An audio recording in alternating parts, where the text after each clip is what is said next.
Boom! We are live. We are live, folks. We are the Wrasslin for Life Network, the channel that just covers anything and everything when it comes to professional wrestling. And tonight it's a feel good Friday night. We've got SmackDown, what? We've got Impact, No Surrender, what? And we're going to be here for Rampage as well. So, you already know, you folks, you need to tell anybody and everybody when it comes to pro wrestling, this is the channel that covers it like nobody else. So, we're about to kick off with a feel good Friday night, folks. We got 3 shows, 2 hosts. So, that's how you know it's going to be a 5-star night, folks. So, let's go.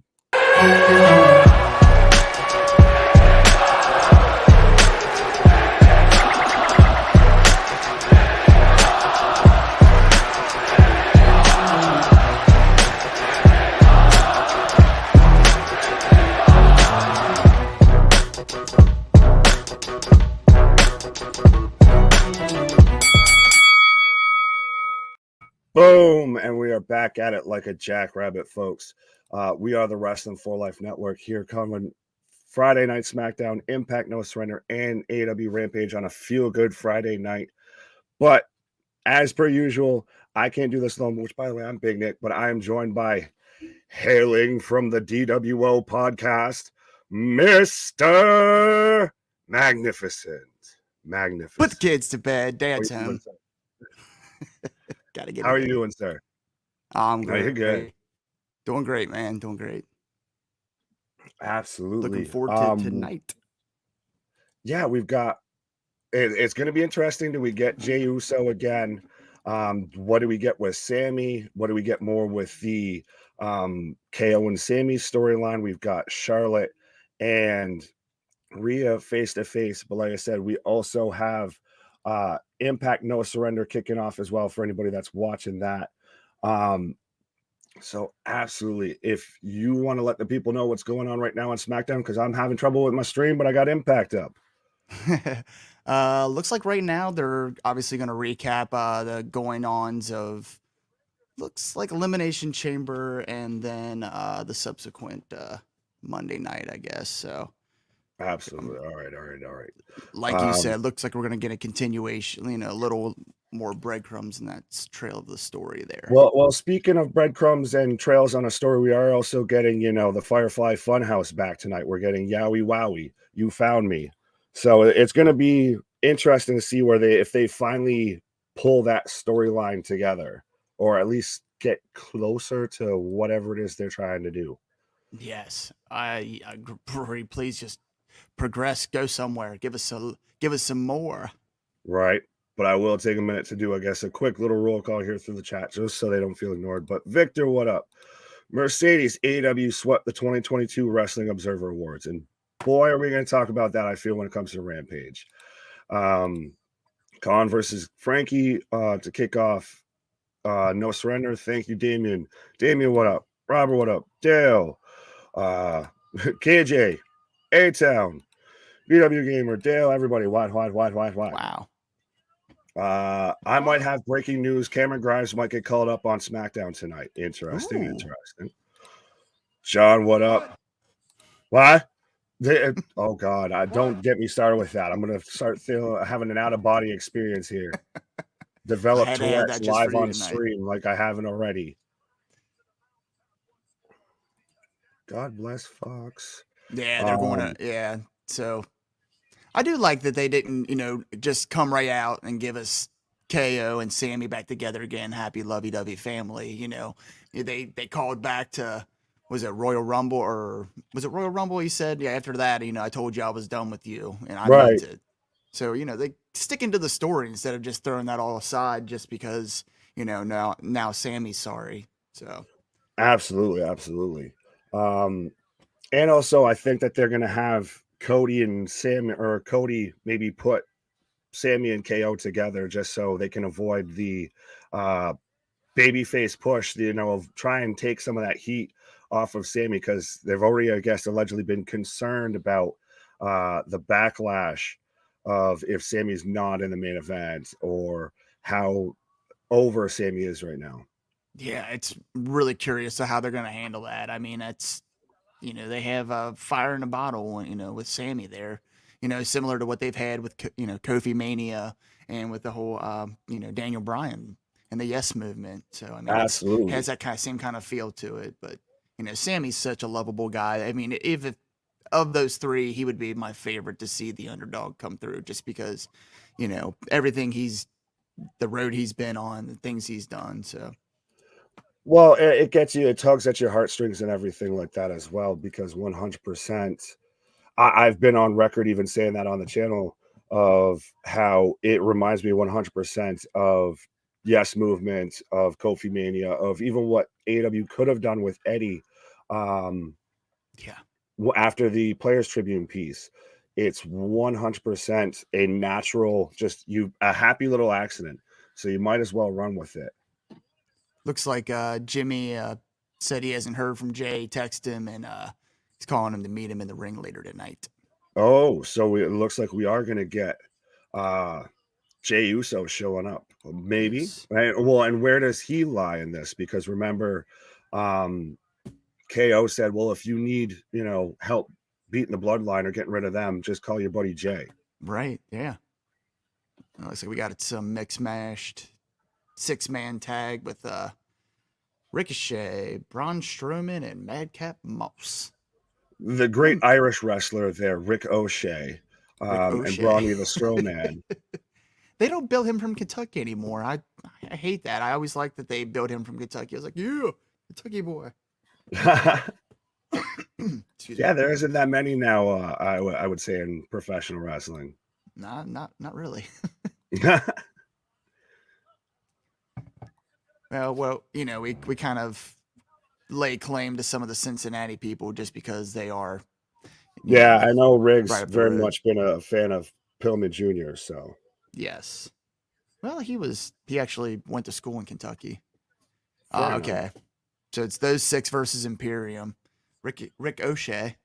Yes, Rick O'Shea, Brawny the Strowman, and Madcap should have been Riddick Moss. Yes.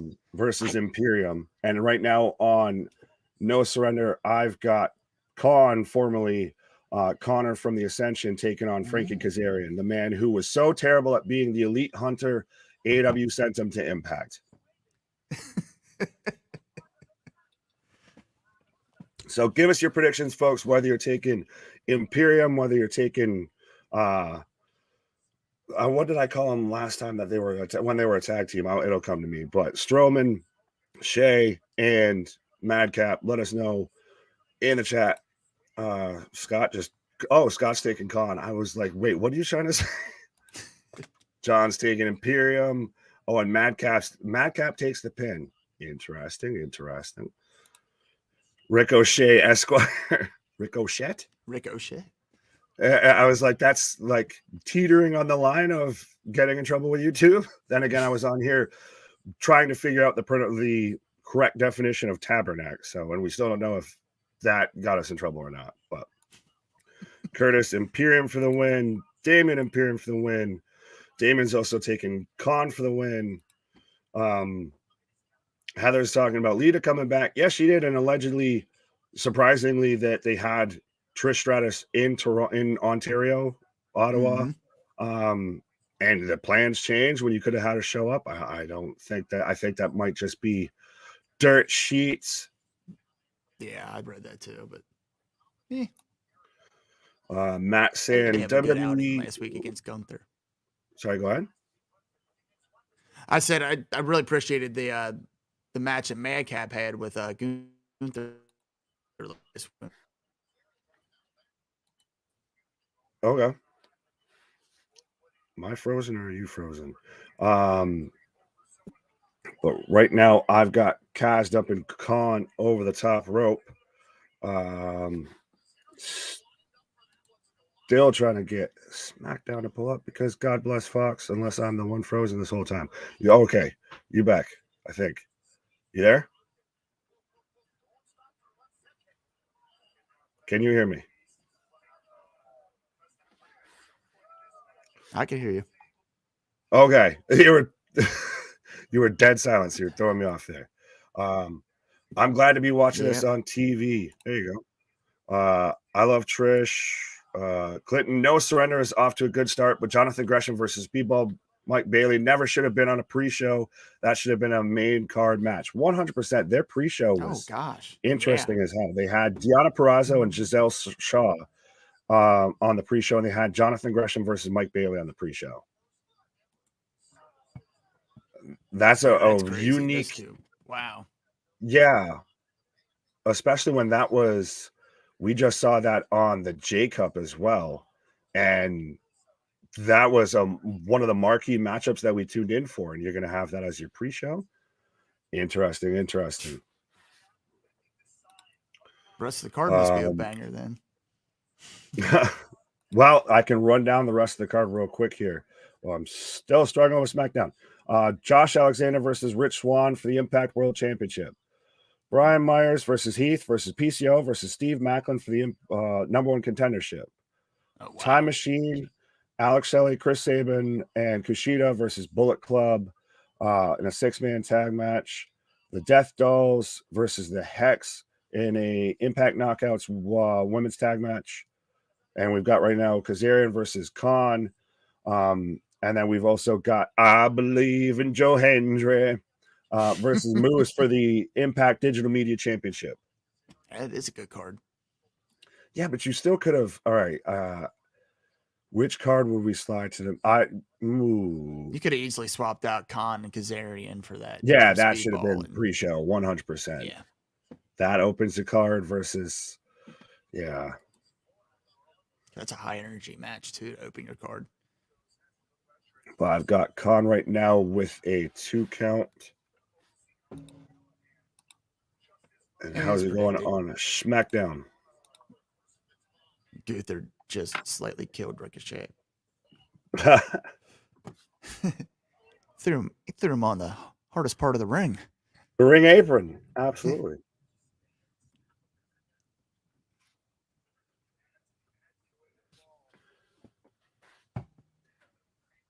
So Khan right now in control on Impact.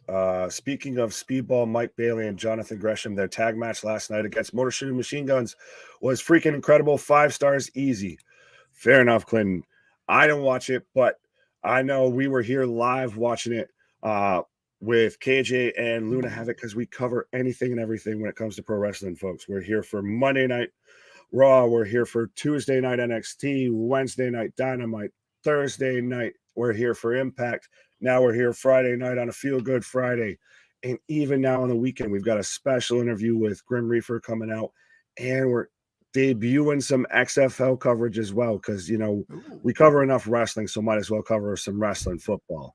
So absolutely, folks, the channel that does it like nobody else. The alternative commentary for anything and everything when it comes to pro wrestling. What? Your wrestling buddies you can't get in real life. What? And even the wrestling channel that the wrestlers themselves are tuning into. So shout out to everybody that's tuning in right now. Shout out to everybody in the chat. Shout out to everybody that's subscribed. And if you haven't done so already, what the hell is wrong with you? It's free. It costs you nothing. And we give you nothing but content and nothing but laughs. So absolutely. AW ratings 1.28. Yeah, well, they also bait and switch everybody over. We've got a big announcement. We're just doing Ms. and Mrs. With Cole and Britt Baker. I actually heard that Eddie said he actually had quite a bit of footage shot of him. He wasn't a fan of it. And he's like, I tried to cuss as much as possible. That way they wouldn't film me, but they just kept filming me. Yeah, I did see his tweet about that to where he was saying that I didn't want to be a part of this, but they made me a part. So I don't know how I look in it, but I think he said something too about how he knew Britt was all over it. But she, I guess, looked good in it. But it's going to be interesting to see what exactly it is. They didn't really announce outside of that it's unscripted. I mean, which is just us. If we're unscripted, unfiltered, uncut, what? But yeah, it was did it not feel to you like it was a bait and switch of we have this big announcement of even if they announced Ring of Honor or anything like that, it would have been better. If they announced Forbidden Door 2, it would have been better than this.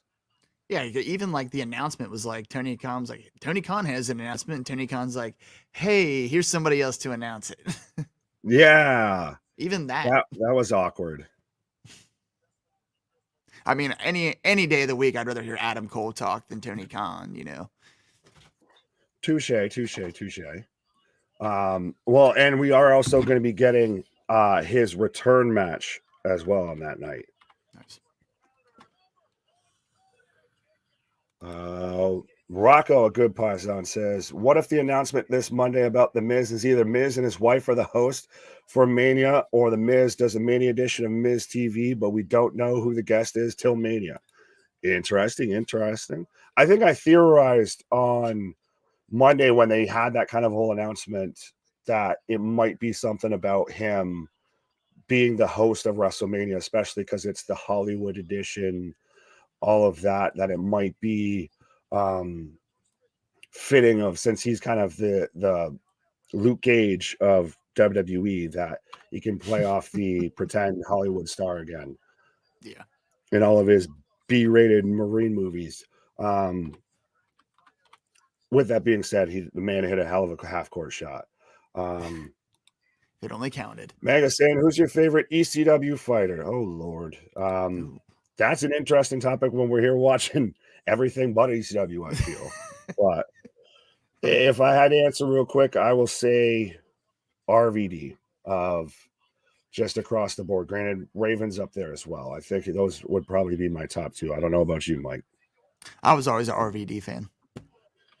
Well, I mean, the man's hitting Van Daminators and Van Terminators and everything else like that. So it's kind of hard not to root for the man. I also like Sandman, though, because he was just insane and just crazy. So, ooh. Yeah, touche. Drew McIntyre stepped out to take a look at old Gunther. Ooh. Man, are we going to get a triple threat at Mania? Because they're... I've seen something, they're having a battle royal for Gunther's. They're having a battle royal for the number one contendership, and I think it's been already predetermined that it's going to end up being we get the double elimination, the Batista Cena, the JC Jane, Gigi Dolan spot of Sheamus and Drew go out at the same time. Yes. It's going to be so good. Sammy accidentally hit Khan with the chair when he was trying to hit Kazarian. Oops. But yeah, I think that'll be a hell of a match. It's three big beefy dudes, and it's complete and 100%, that British strong style I feel of wrestling. Yeah.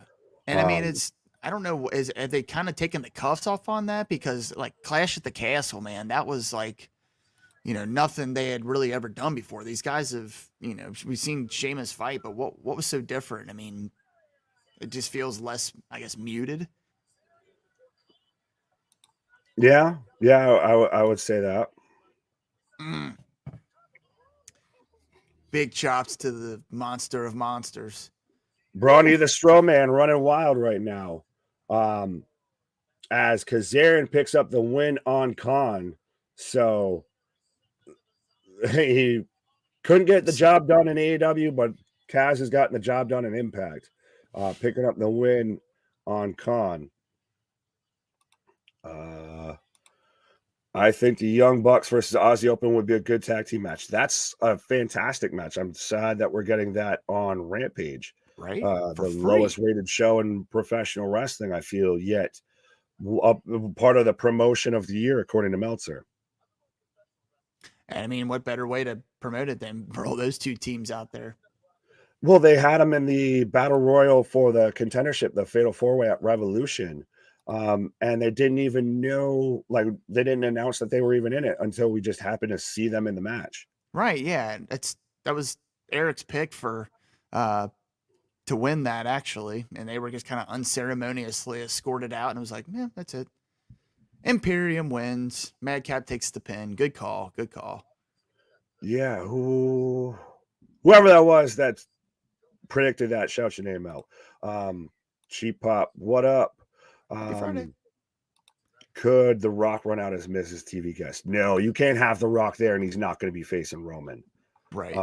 Not at all. John, called it with a bonus. Because we've got Drew on the entrance ramp. Don't get me started with those Wrestling Observer Awards. Such trash. Here comes the Raiders. He got ambushed. By the Straight Hot to Topic Valhalla. Raiders. I don't. They started off good, and then they've just still done all of nothing. Here But comes fella.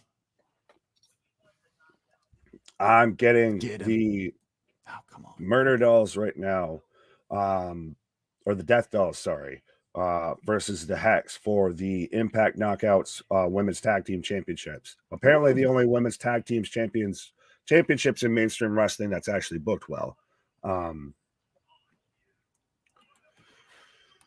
But it's shamey. I still don't think they should have had Drew and Sheamus go over on the Viking Raiders. I don't know what they're really doing with the Viking Raiders, to be honest. I don't even know what they're fully doing with Valhalla. I don't know if has she even really had a match. Oh, I've got Sheamus Ricochet about to go flying. See, he's European too. He's a good old Irish lad. He can get involved in this. But so give me your predictions, folks, whether you're taking the Death Dolls of Jessica Havoc and Taya Valkyrie versus the Hex, Allison Kay and Marty Bell.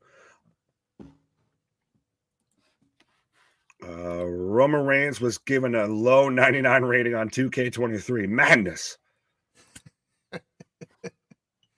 He should have been the first video game character ever to just have a complete 100% score.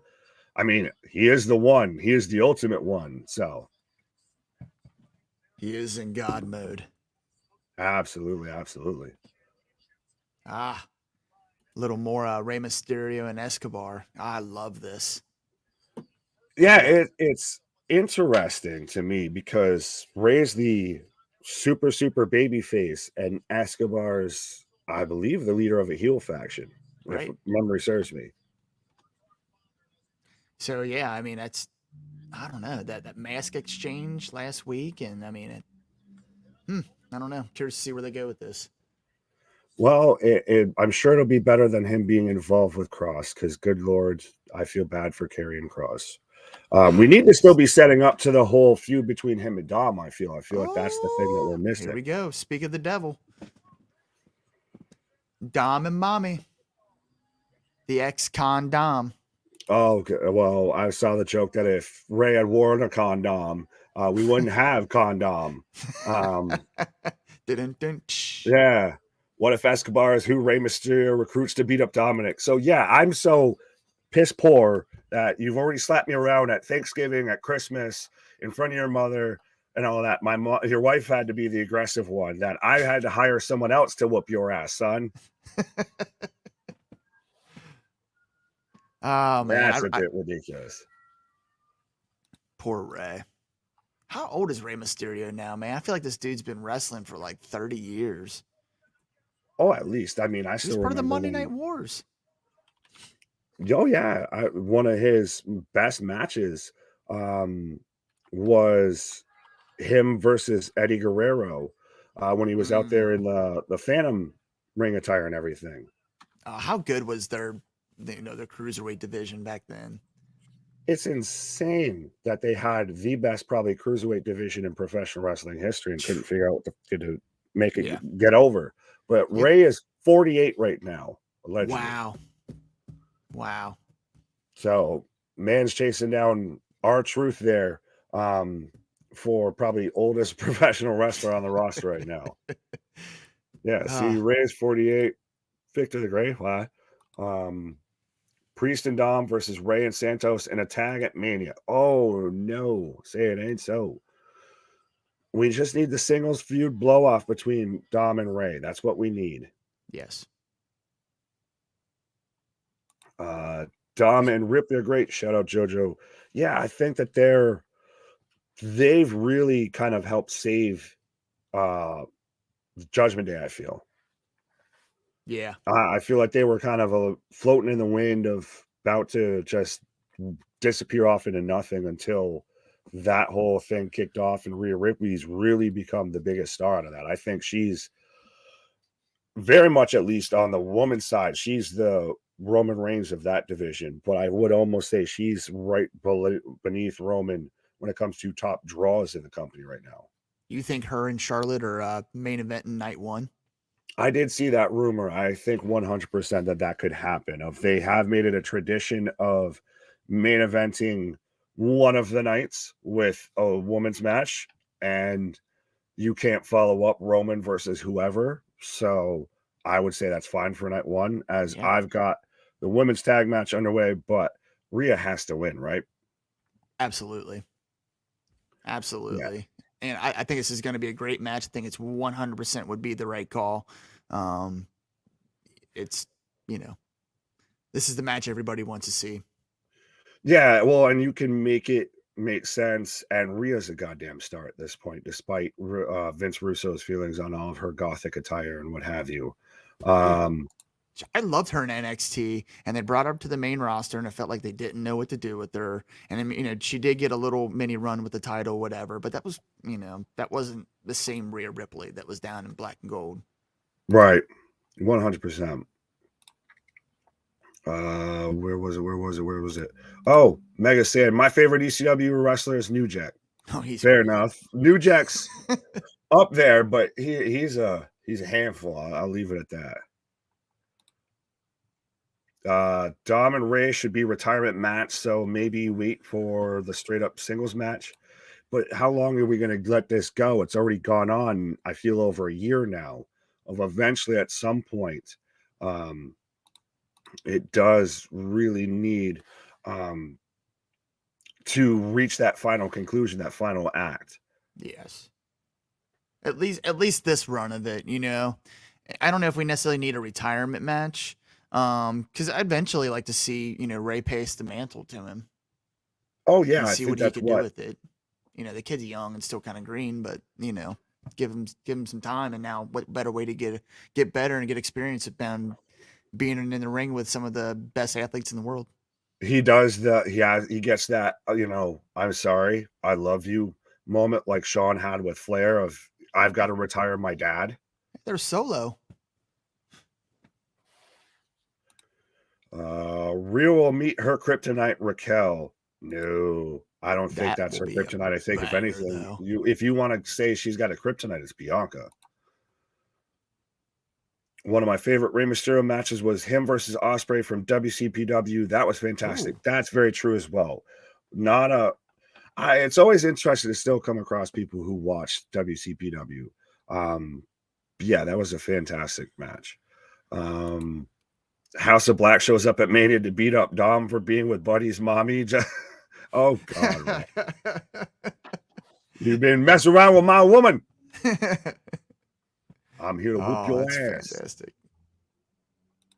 Uh, I heard Cody and Roman will main event night one, and Sammy and KO versus the Usos main event night two. Oh, Victor, no, no. If that's anything, you got to have that the other way around. Because I feel 100% of you don't follow up Roman Reigns with anything unless Yeah, it's somebody like Dwayne. let me talk to you. Well, right now I've got the bloodline backstage. I've got Heyman landing Um, into Jimmy. I'm a little ahead of you. That's fine. I can't hear. I'm still trying to I struggle can. with tech issues. Apparently, I am too. But I I even right now I'm have hardwired today. I don't get it. the Hex taking it right now. I have Allison Kay going after Jessica. Yeah, right now we've got LA Knight coming out. I love Jessica. She's such a cool chick. We've met her a few times up at Wrestling Revolver up in Dayton. Fair enough. Fair enough. Really, really cool. Oh, she seems like a super cool chick to hang out with. See, Oh even yeah. JoJo getting in there. That almost replaced the what on the channel. Just the yeah, yeah, yeah. I need that sound bit. WCW was pretty much the UK version of Ring of Honor. True shout. Yeah, True it's shout. magic on the mic. Victor shouting out A Town. What do you think is next for LA Knight? I think he should go after Gunther, but we'll see. Obviously Gunther's got to get through allegedly Drew and Sheamus first. I don't know what they're going to do with him. I have a feeling we're about to find out what LA Knight's about to. You let me there it know because is. I can't hear him. There it is. You'll see it. Hold on. Oh, I can see it. I just can't hear it right now. It's WrestleMania season, boy. Point harder. Yeah, point at the side. Damn. He says he wants his WrestleMania moment. Yeah. Yeah. Going to WrestleMania. Yeah.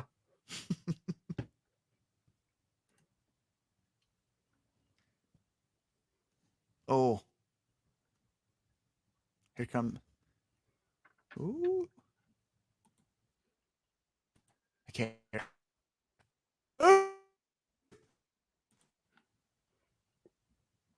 Interesting. Why? As I've got Tail with a 2 count right there.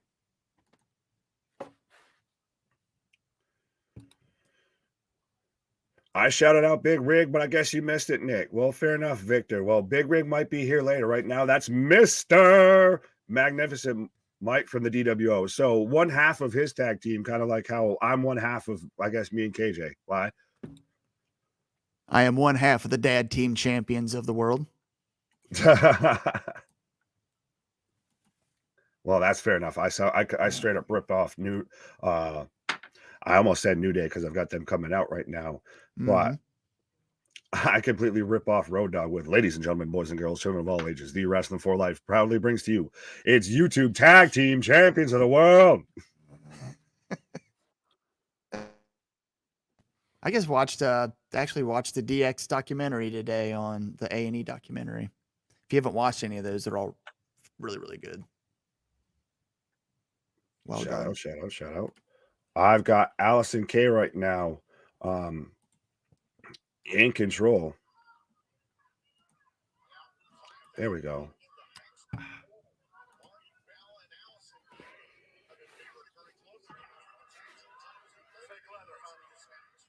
There.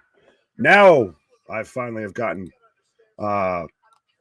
SmackDown working through all the trials and tribulations. But I've got the New Day out there confronting LA Knight as I've got Taya Valkyrie powerbombing Allison K. Hey there, guys. Come here often. Screw you, Big Rig. Hey. We're here all the damn time. No, shout out the homies. The 11-time tag team champions. The New Day. Why?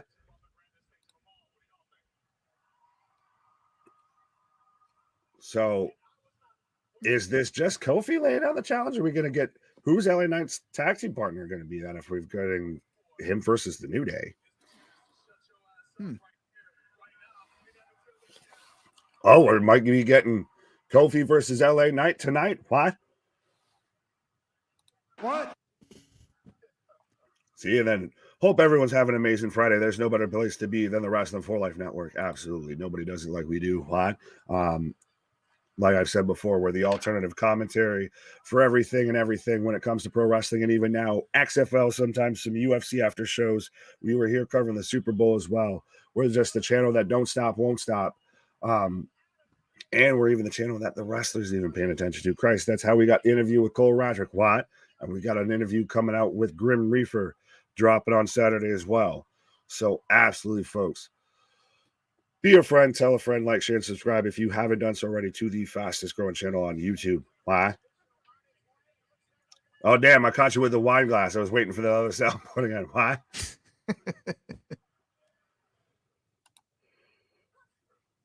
And then KJ with the shout out. All right, you're giving us the channel's money. But is that Master Magnificent? Yes, like I said in the intro of hailing from the DWO podcast. Ahead, I am the handsome head of household, the pretty face papa himself, Mr. Magnificent. I dig it. And of course, the two of us are the ones on here that were the ones that got to walk around. You know, I'm a peacock and you got to let me fly. But I'm in commercial right now on SmackDown as the Death Dolls pick up the win on the Hex. And it looks like right now we're about to be getting Moose versus I Believe in Joe Hendry. But like Mr. KJ White there, my brother from another mother, absolutely, folks, if we didn't miss any of your comments or if you just want to help support the channel, we do have a Discord. We do have a merch store as well. Links in the description of the video, links in the channel, all of that. And we also do have the super chat, the super stickers as well. Besides LA Knight, this segment did nothing for me. Fair enough. I want that red vest. Right? Shout Some out. Michael Jackson stuff. Because this the thrill. Don't let Ricky Stark see that then. See, and then we're back to, yeah. Victor already taken LA Knight. Scott already taken LA Knight. Damien already taken LA Knight. Mike already taken LA Knight. John already taken LA Knight. And Mike's taking Moose as well. So who are you taking, sir? I guess we're getting Kofi versus LA Knight. We're getting Joe Hendry versus Moose. Definitely LA Knight. It seems he could use the win a lot more, and it's not going to hurt Kofi to take a L. Absolutely. I was going to have to almost try and be the contrarian because, you know, I guess I live in New England and Kofi's from Boston and all of that. But, yeah, no. Yeah, you got to take LA Knight. And when it comes to the Digital Media Championship on No Surrender, I've got to go with I Believe in Joe Hendry.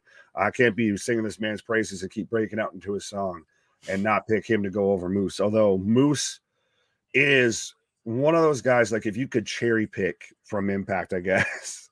I hate to do this like fantasy booking, but he's one of those guys you would snatch up and you would want to see in the WWE and could have a fantastic run, I feel. Bobby versus Moose. Shut up and give me that out of some sort of a forbidden door. Yeah. Oh, gosh. It's a house fight there. Well, yeah. Big beefy boy slapping meat. LA Knight for the win. I want those red boots Seth Rollins wore. They're just big ass fucking slippers. They look so like beautiful. Mario boots. They're $350. He did the Super Mario stomp. Right. Yeah. Did anybody make that? Did anybody make that like a meme or whatever? Oh, absolutely. I'm pretty sure that I've seen that go around to where it's like the doot as ready as he hits the stomp.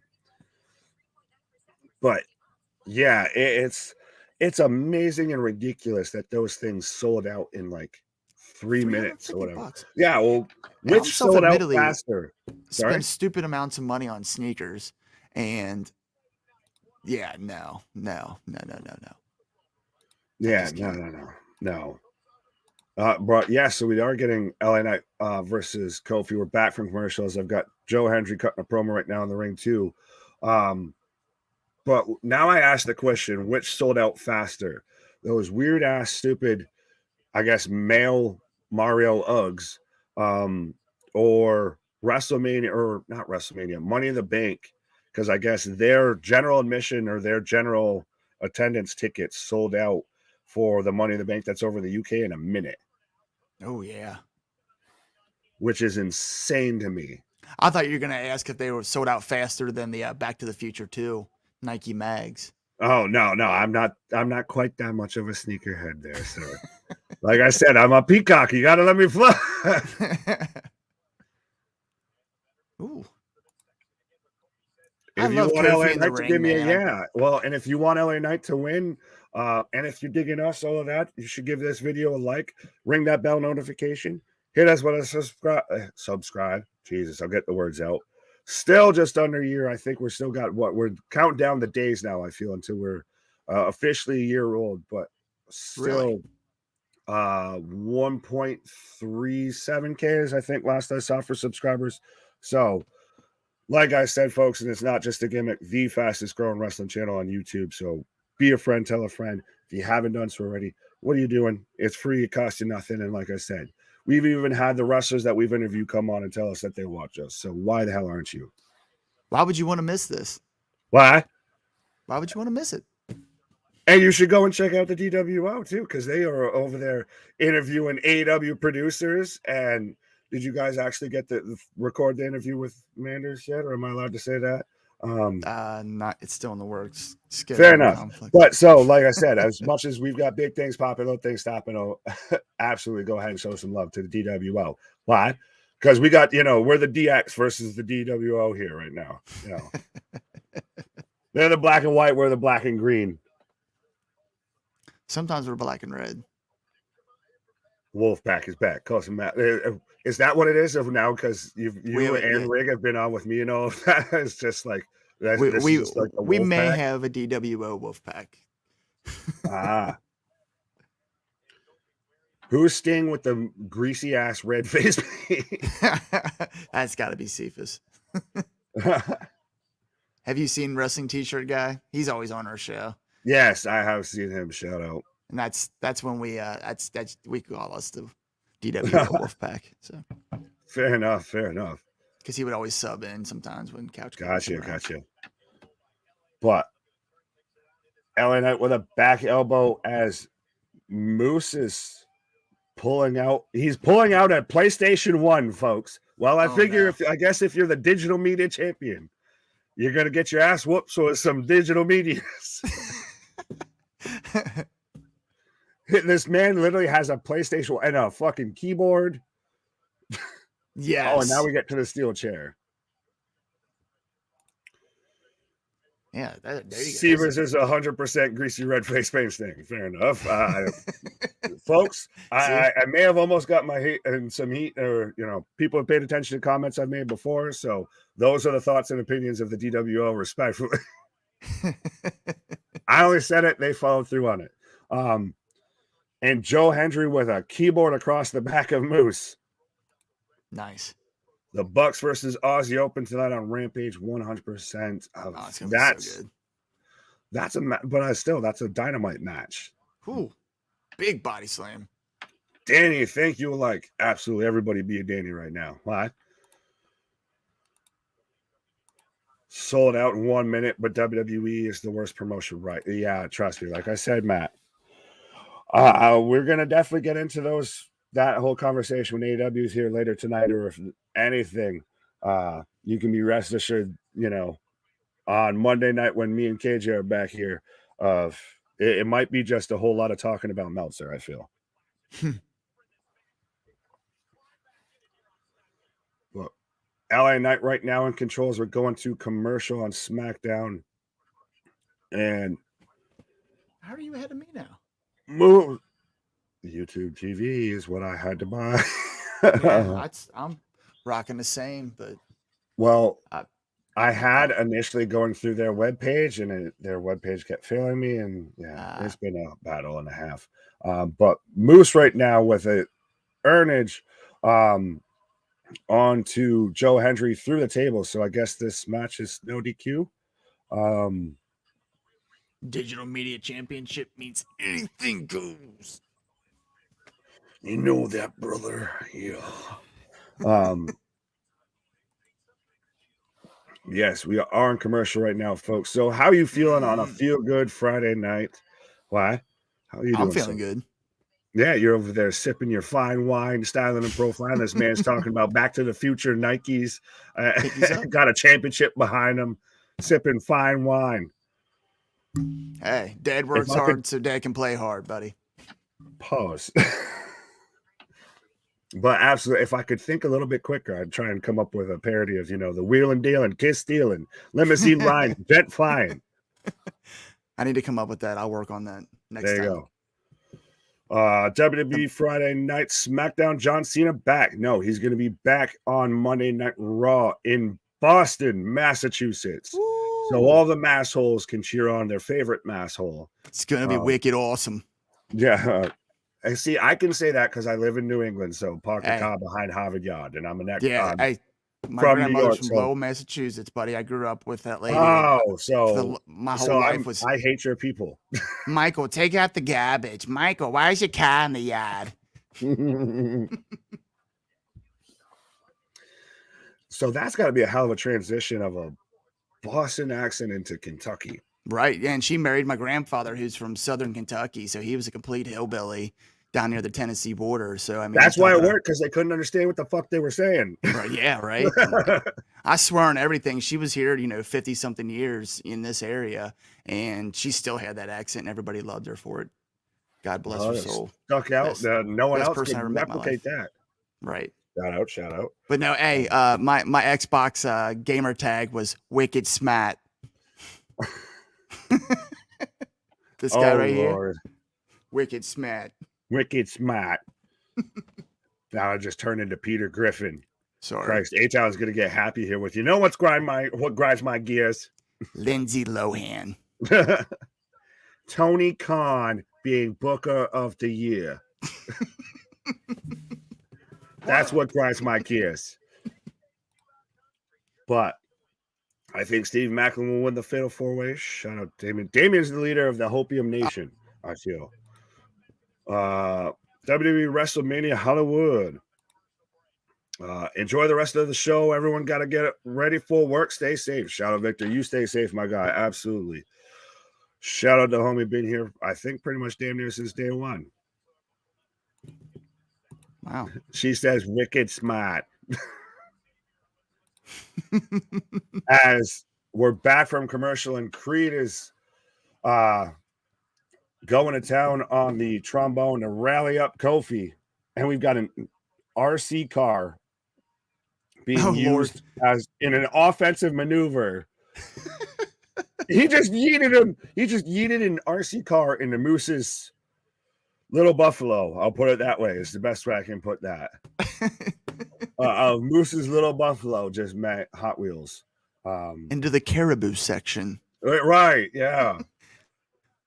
He's caribou hooing. Right in the moose knuckle.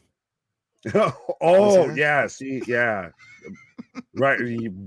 He said it. I didn't, so I can't get in trouble for it. Kids, do as I say, not as I do. Right. 2 count from Moose. Josh Alexander retains the Impact World Championship. I believe so.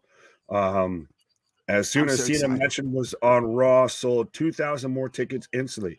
Right. Well, you only see him once in a while. It's now at that point, he's the super part-timer. It's the same thing. Like, imagine if Rock said he would have been at Mania, you wouldn't be able to buy a seat.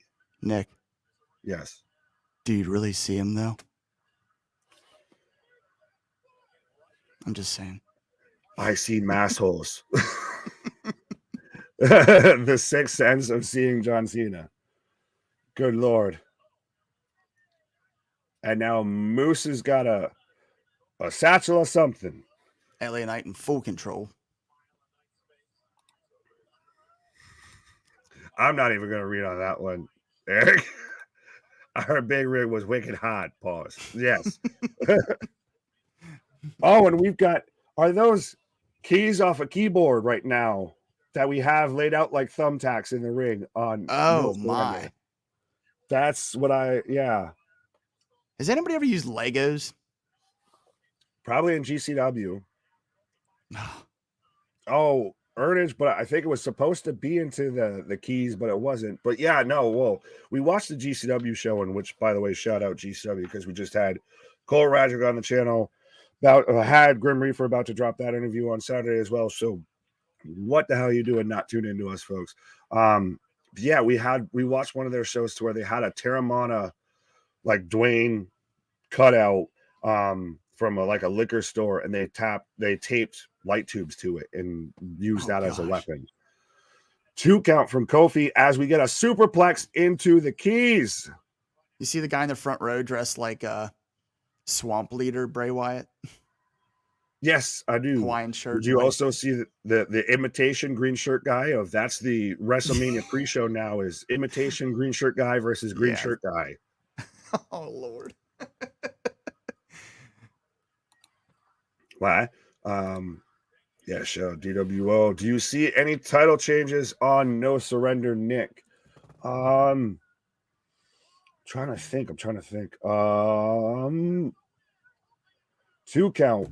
Honestly, I don't. If I'm being fully honest, really looking through the card here, I think this is probably the most likely you get to a title change. I don't know if Masha's the one that ends Mickey. Is it still if Mickey loses that she retires? Fact checkers, let me know. But I don't see Josh losing, and those are the only 3 titles left up for challenges. Kofi's flying out of the ring. And now we have, literally the computer chair that I am sitting in, I swear to God, has just been thrown at Moose in a pop-up power bomb by Joe Hendry into Keys of one of the Rudy Blue How is happening in Impact.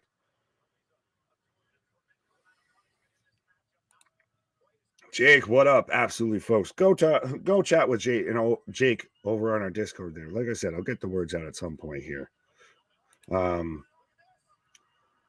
Mr. Magnificent has a green screen behind him. I was gonna say, out of the 2 of us, that's the one you say has the green screen behind him. I was gonna say, yeah, I'm really here. But no. As Kofi Mania. Kofi gets the win, and I have a VR headset getting stuck to Moose's head. And now Moose is selling that he's actually can see through the VR headset. Like he doesn't. He's literally pretending to like bump and grind right now with this VR headset of somewhere Jim Cornette is having a fucking coronary. What? Yeah, because literally Joe Hendry synced up dance music and Moose is imagining he's in the club with this VR headset. Pause. As Kofi Kingston picks up the win on LA Knight. Wow, I was wrong. I'm wrong a lot. If Big Rig was here, Big Rig's the booker, man. Hey, I was wrong too. But yeah, Joe Hendry is now playing his song about how Moose sucks. And that's what snapped him out of the VR. You should have just let him stay in there and just rolled him up. Moose in a ring post and then a cutter. 1, 2 count. What else can they goddamn do in this match? Larry, who was the first match and who won? On which show? First match on Impact was Kazarian versus Khan. Kazarian won. First match on SmackDown was Madcap, Ronnie, and Ricochet versus Imperium. And Imperium won? Yes. There we go. They're pin on Madcap. There we go. See? I remember some things, even though despite vitamins, but... You say despite vitamins? Yes, sir. They're good for you. Absolutely. As we get a roll-up 3 count from Joe Hendry on Moose, the most devastating move in professional wrestling, the surprise roll-up. Schoolboy. Yes, folks, use your vitamins, but use your vitamins responsibly. I'm not here to go all Hulk Hogan on you. Brother, don't work yourself into a shoot, brother. Karrion Kross will defeat Rey Mysterio. God, I hope so. Just let that feud end. They need a better feud. Is it getting to a point where you have too many dark and creepy characters, though? Yes and no. Who was it? There was somebody that I think it might have been JV if he's floating around here. As we are in commercial break right now on SmackDown, as we're getting a Mickey interview on Impact, but we're gonna face to face. That floated out the idea of Kross tag teaming with somebody. I can't remember exactly who he named. But yeah, Kross just needs something better. It's not, I don't think it's an issue of too many spooky characters. I don't think we've even gotten out of the starting gates with Kross, unfortunately, excuse me. Yeah, the character's interesting. It just nothing, haven't given him anything to really, of substance to roll with. He's given, whether he's getting the best shot he's got, but. Right, but you attached him to Ronald Mysterious, the man who gets his ass whooped almost weekly, it feels like, by his son in viral videos. So you've booked him against Phil Margera, right? Essentially, of wrestling. Yeah. What I mean, and that's not going to help Cross. It's the What are same you doing? thing, except he doesn't have the leather helmet on this time. Yeah. Oh, that's funny. That's a great comparison. What's up with Hall of Fame? Nobody for this year yet. Well, allegedly, it is. I'll walk for miles inside this pit of danger is going to be headlining. So Batista. Oh, But yeah. He I wasn't he supposed to think, get it? Wasn't he already supposed to get it? And during the COVID time or whatever? well, I feel like a lot of stuff could have, would have, should have happened then. And then they decided not to because of that whole situation. Um, so I think now is honestly a good time of it's not super, I guess, fresh. It feels off of his retirement. He's still probably, I'd say, the best actual actor. That's an ex-professional wrestler. That might be a hot take, but I don't see why. And it's going to be interesting to see this class because I still keep hearing Vince getting thrown around of being inducted, but it's one of Really? those, if you were going to do it in some form or fashion, of even if it's one of those, if he's like almost an honorary and he doesn't do a speech or anything, but it's one of those, if you're going to do it, you would feel like that's something you'd want to celebrate the whole time. Is this the year to do that though? Is that kind of important in No, poor no, no, no, taste? no, no, no, no, no, no, no, no, no, no, no. Not even in the slightest. As I'm just, for those following along on Impact, I'm getting a replay of the issue of the tension between Tommy Dreamer and Bully Ray. Oh yeah. Yeah, Like I'm Bully so Ray still glad looks like that he can go, but Tommy, I mean, not so much. Tommy looks more like Tommy Salami than Tommy Dreamer. He looks Bully like Ray, I'm surprised he never got a WWE run as Bully Ray because that would have right. been fantastic. It's like look at the difference between Road Dogg and Billy Gunn. Yeah.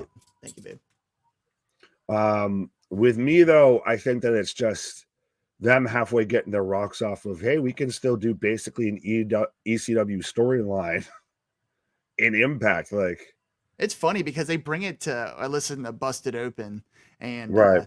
they actually bring some of the heat to the podcast, so it's pretty Oh, funny. of course. Those are two guys that aren't going to stop working.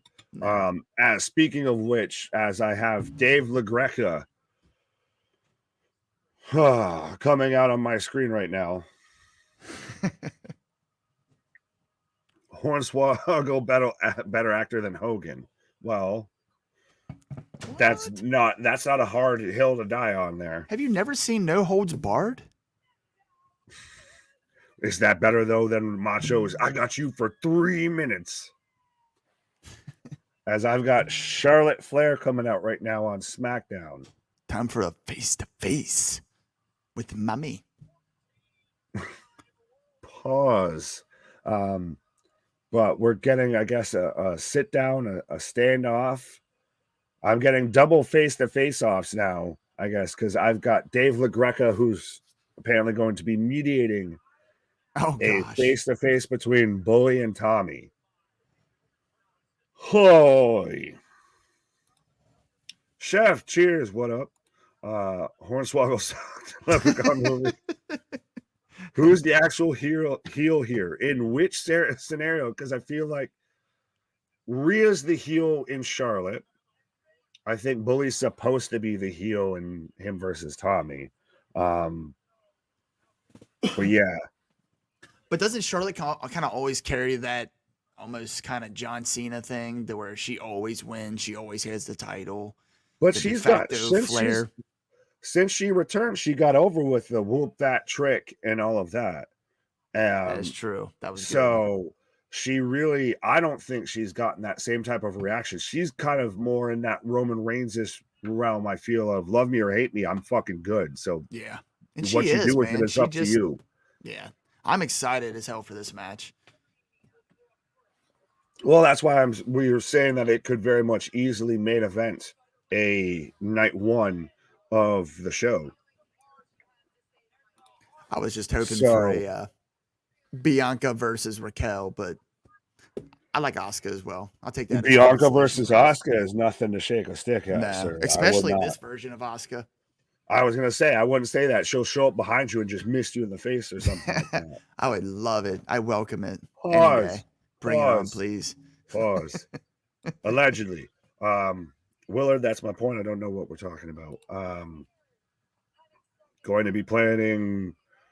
All right, Damon. I'm moving on. Jordan, what up? Tosh, Jade Cargill, best female wrestler in the world. You could make a case. You could make a case. It may not be a solid one, but you could make a case. As now, Jamie Condom is coming out right now. Ah.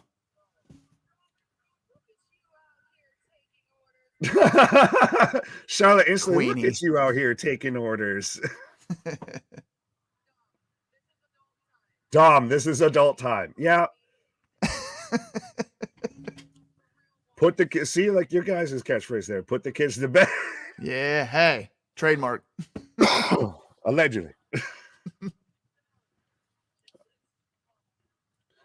Is Charlotte gonna tap out Dom like she did Gulak? Because I feel like I could see that happening. It's 100%.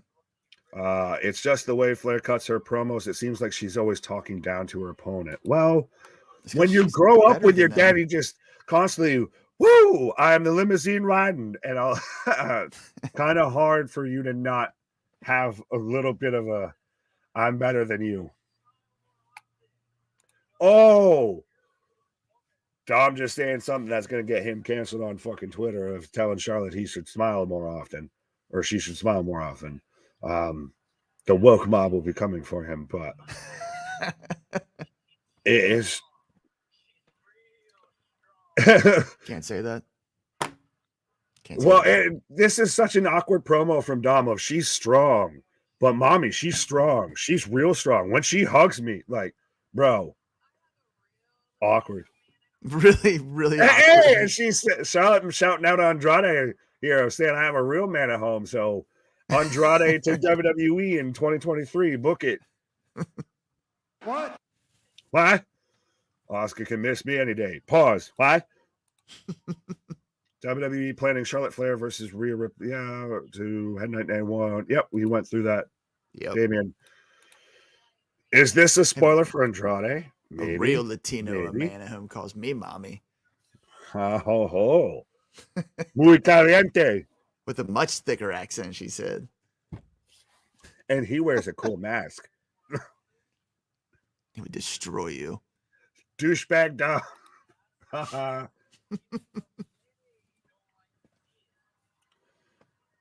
Even though I do think Rhea's winning this, but it's still crazy to me. I know we are, at least us initially on the channel, I'm sure plenty of other people initially joked of, oh, it's Dom Guerrero. But now it's literally all he's missing is the fiery pants on his side, and he's 100% Eddie, just without the mustache. I say I called for him to grow a mustache months ago. I think he's trying. It's just taking him fucking months to grow in. Yeah. Looks like puberty's a bit sometimes. Looks like my 15-year-old's mustache. Right? Well, Dom's in his early 20s and still looks like he's 15, so it makes sense. I couldn't grow a beard till I was 30, so.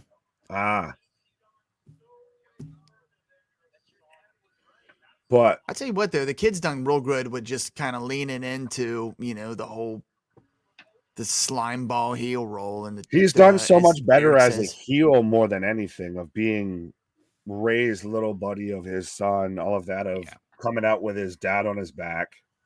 Like as Big Rig would say, the chicken shit heel. Oh, absolutely. Hey, and Charlotte even shouting out dad of he's 73. Actually, he's 74 tomorrow. Shout out. So I guess early birthday celebration for Ric Flair. Woo! For anyone who cares, Tommy's right now laying in a bully of saying how this is so much past you're sorry. But anyways, Charlotte's about to whoop Dom's ass. Dom, don't you speak about Eddie that way. What did he say? I might have missed it. Yes, it's no secret that Eddie or that Andrade wants out of AEW. Yeah, the man was willing to wait. So if I punch him, I won't get fired. All right, cool. Bam. I think Dom is going to. Oops, sorry. Here comes mommy. Rhea Ripley coming out right now, but I think Dom is going to cost Rey Mysterio his match versus Karrion Kross. That's my prediction. Fair enough, Damon. He needs to hit the weight room. Well, for the longest time before he was doing all of this with Judgment Day, especially KJ kept saying of how, and he's holding Rhea back for literally no reason. Of they just started to walk halfway towards each other, and he instantly did like, hold me back, bro.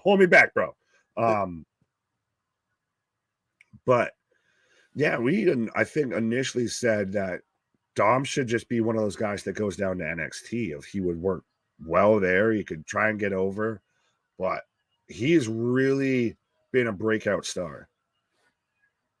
Yeah, I mean, just he's thrust into it, and he was obviously Greens, and like you said, he's in his early 20s, so I mean, he's got a lot of growing up to do.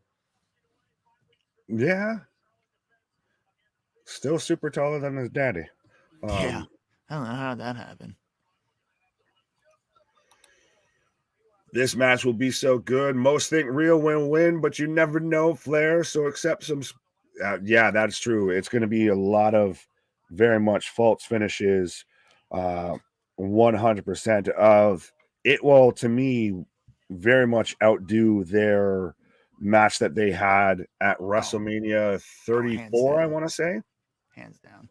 And that's a beautiful thing about this WrestleMania too, is that like there's so many of these matchups that like look like they could be like obviously one way, but I feel like this day and age in the WWE, it's like they could go the other way and just try to completely swerve you. Yeah, that is very true, and I think that's even part of why the whole Sami Zayn thing. Granted, it's also he was just that over, but right, you still could see them actually. Holy shit, are we going to really pull the trigger on this?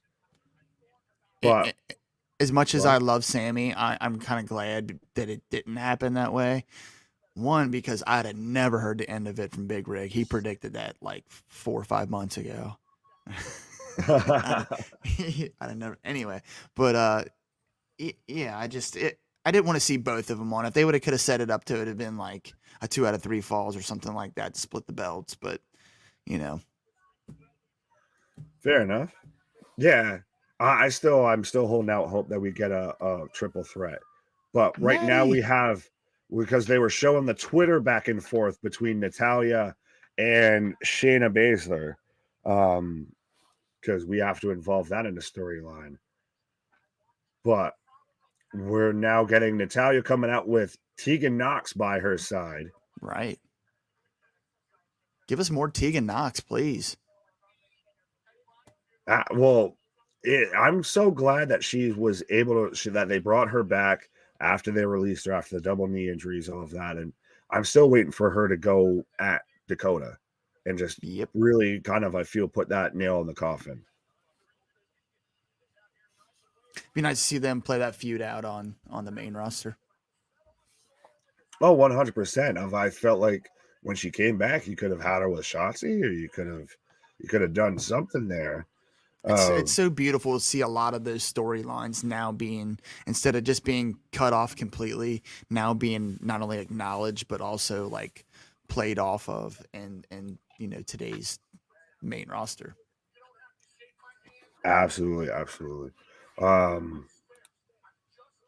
Larry says most likely Andrade will be in Charlotte's corner at Mania. We are in commercial right now on SmackDown, and this promo segment between Bully Ray and Tommy Dreamer is still going on. So we've had a whole promo segment on WWE, a ring entrance, and now we're part of the way through commercials, all in the time that we've had Tommy Dreamer and Bully Ray talking in the middle of what's supposed to be a pay-per-view for Impact. So Boo earns. Beth is the wild card between Rhea and Charlotte. That's a very valid point. I'm surprised Beth, maybe that's her first challenger or her first big feud or something. I thought we would be building to a match with Beth versus Rhea. It's just the timing was off. If you're not going to have that that payoff. There have to be a payoff between those two eventually, and I do like that. That would make sense if Rhea walks out of Mania the champ. That Beth would be there because they did go over an Elimination Chamber. So double, triple threat: Beth, Rhea, Charlotte, Sammy, Cody, Roman. Oh, please no, stop. Andrade is still under contract in AEW until summer 2023. I'm still mad they added Charlotte to the Rousey Lynch card. Yeah. Sorry. I just had Tommy Dreamer apparently blinded by coffee. It seems. Just this is not good, folks. Of John Bone. All respect to two ECW legends. Respect to Bully Ray. Me and him have already, or at least I've aired my grievances about his feelings on the what chant, as he always taken a chair to Dave LaGreca to push him off, but he's hitting him in the face with a coffee mug of this is where we're at here. Anyways, but so give us your predictions, folks, whether you've got Natalya or you've got Shayna Baszler. Scott's already taken Baszler, Shayna. Oh, Mega's taking Natalya. Bold. Roman Reigns, Superstar, Charlotte. Fire. I'm sure that's a super sticker, but all on my end right now that I can see is face purple free face purple crying. I agree. Free face purple crying. So thank you for the super chat or the super stickers, but I unfortunately, at least unless I go to the YouTube feed, cannot see them. All read today, TK is adding injury time Omega contract. Apparently it's an option in the contracts. It's up to TK if he wants to use it or not. Interesting. That might coincide with the fact that Omega wants to go that anywhere though. He doesn't want to go to WWE, man. I know WWE. I was about to mention about how WWE is getting reported that they're interested in him. I don't think he goes there. But why wouldn't they be? But that dude loves Japan, and he doesn't have he's not going to have the freedom to travel back and forth to Japan like he does in AEW. That's really the crosshairs that I'm at, the crossroads that I'm at with. Not only that, but that's their baby. You know what I mean? I feel like, yes, Cody was involved in that, but I really feel like the Bucks and Omega were at the heart and soul of. He couldn't do his goofy little shit over in WWE because he'd have to actually answer to somebody. Right. And I say that as a Kenny Omega fan. I think if there's one out of those three that's going to go to WWE, it would be Kenny. The Bucks will never go to WWE. If they do, it's a sign of the end times. But I think 100% that Omega would really never go over to WWE, but I do see that was really they could try and entice him. And if he did, it would be the AJ Styles type treatment, I feel. Of that's even a match I want to see in WWE is Kenny Omega versus AJ Styles. Oh my goodness. I love AJ Styles. Oh, we got Ronda Rousey with her.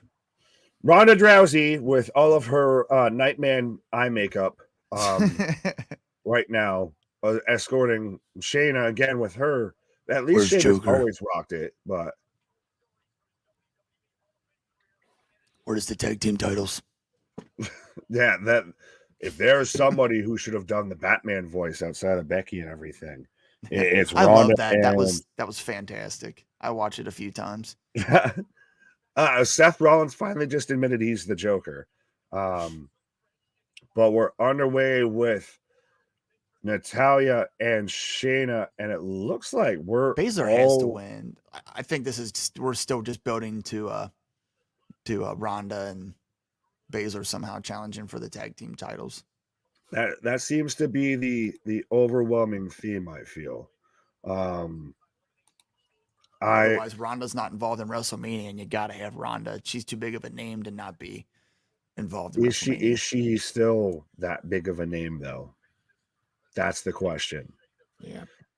Because it's lost a little bit of its luster, hadn't it? Oh, it's lost a lot of it. That fucking diamond's about as polished as a turd right now. Yeah. I am glad Shotzi finally pulled off that move on her, though. They as bad as they botched it the first time around. Right. Was that like that over the top rope DDT looking thing? Yeah, the kind of slingshot DDT.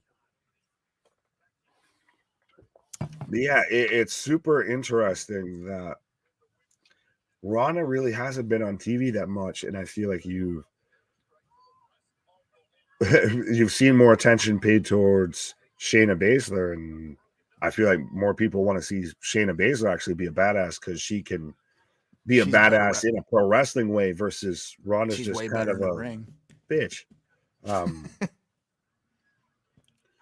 I think Shayna Baszler's way better in the ring than Ronda Rousey. Ronda just had the name and the notoriety. She was very protected. Well, it was a perfect match, like when it was her and Kurt versus Hunter and Steph. Oh, yeah. Ever since she's been more in control of having to potentially, quote unquote, carry the match, it's gotten worse and worse. Dude, that first WrestleMania moment when The Rock pulled her out of the crowd and she smacked the snot out of Steph. Right. Is that correct? Did she smack Stephanie that night? She hip tossed her there because I remember she had the Vegeta "It's Over 9,000" T-shirt because I'm a Dragon Ball Z nerd. Okay. There you go. My son's the anime expert in my household. Gotcha. No, I'm still a novice compared to my wife. I'm just more. It's fighting and it's cartoons, so I'm fine. Oh, Natalia. Well, I mean, she's got maybe not OnlyFans, but kind of Canadians going on with her sister there. It seems like on every social media platform. Right? So They're awfully friendly with one another. do something strange for a little piece of change. As Shayna's got not an arm, it was kind of an armbar / a Kimura-ish, but she had a submission locked in on Natalia. Natalia taps, and Shayna instantly goes after Tegan as we're getting the fatal 4-way on Impact. So we're getting, if I can read the names, we're getting Brian Myers versus Heath versus PCO versus Steve Macklin. So give me your predictions for that match, folks. Steve Macklin for the win, baby. There you go. I guess in honor of my Canadian brother from another mother, I will take PCO, the Canadian Frankenstein, to win. I very much could see Steve Macklin winning. He's one of out Ronda. So, what's that? Tegan Noxley's out Ronda. Hey, belated. Tegan Nox doing her best Jeff Hardy cosplay, by the way, with the hair. Oh, don't get me started on Jeff Hardy because that man should have been locked up. But anyways, up next we are getting the Firefly Funhouse. Yes. But Steve Macklin's one of those guys 100% that's probably had the best run of his career outside of WWE. Since his WWE time as part of the Forgotten Sons, he's reinvented himself and been one of the top guys on the independent scene, I feel. Or I should say outside of the major two. We've got to see him a few times. He wrestles with Wrestling Revolver. He's actually their heavyweight champ right now, which is Sami Callihan's promotion. We catch him in Dayton, Ohio whenever they come around.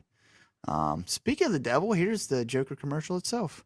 Right. And you get to watch them live while we're here watching them live, cover them on YouTube, folks, because we are the only channel that covers anything and everything. We cover Wrestling Revolver, House of Glory, NWA, Impact, AEW, WWE. I was trying to do it in reverse order and my brain started to melt there. You did better than I would have been. But yes, we've got Becky Batman right now as I've got the Canadian Frankenstein in full Frankenstein-y get up here. PCO coming out. Mr. Magnificent needs to cover the Aew Rampage show. So see, you're already getting people asking you to stay around, sir. I'm here, you know.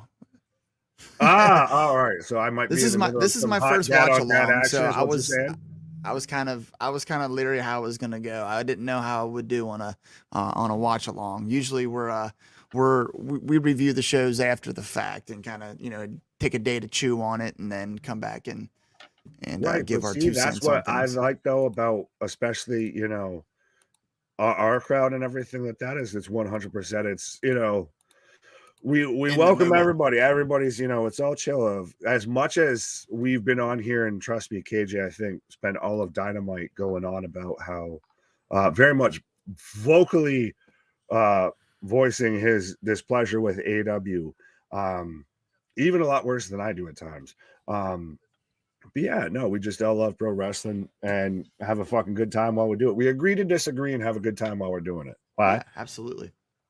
Man, it's pro wrestling is such a great escape for me and so many other people. I mean, it's, you know, you can escape reality and live in our own little world for a few hours at a time, and it's a really nice, beautiful thing. And everybody, and you know, in the short time that we've been doing this, you know, you've mentioned, you know, different interviews we have, but it's everybody's been so welcoming, and you know, we've had very few people tell us no. Well, and even then too, it's we're all just wrestling nerds. We're all the nerd kids from school, and we're just like, you like the same shit I do? Cool. Well, do you think that one's good? No, I don't. Well, fuck you. Okay. Well, we like this one. Cool. So we can be friends now. That's really what it is. It's like back at like the playground and everything. And it's just like you said, of I could sit here and wax poetic of I already have a hard enough time trying to not talk too much. So I'm not gonna sit here and wax poetic on pro wrestling. We'll be here the whole rest of the evening.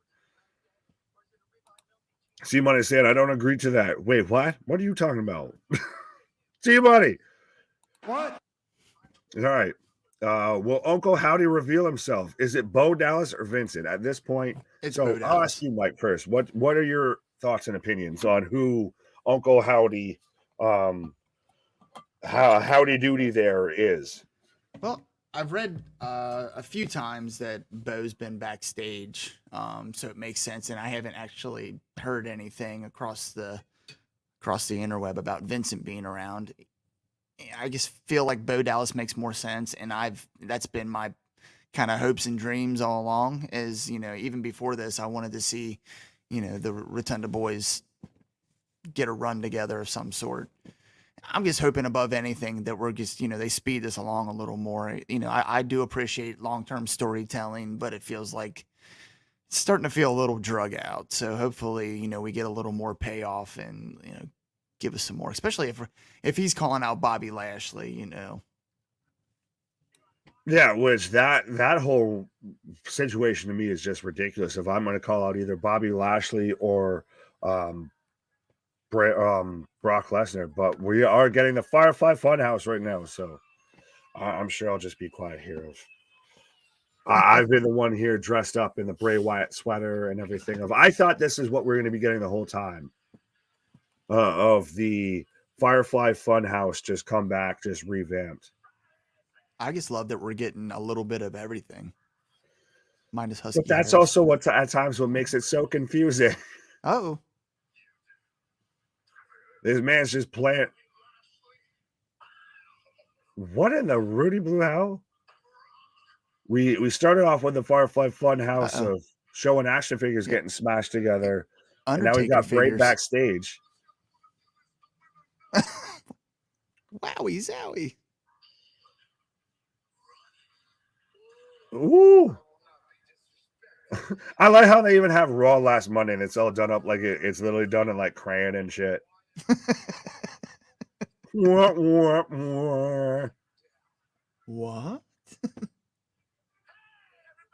FFN, the Firefly Funhouse. Oh my God.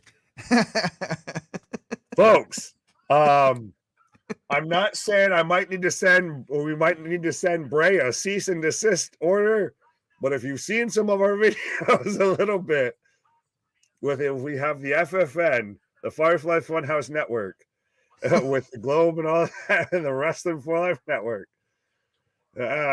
Oh boy. But we've got Ramblin' Rabbit and Bray. Now it's time for the weather. Howdy's doing the weather. Good. All right. This is what I need to ask: is everyone else watching this, or am I just having a fever dream right now? Like, are the vitamins kicking in that well? Like, I know I've been known to dab a little, doing little this, little that, but what in the shit? Can you keep a secret?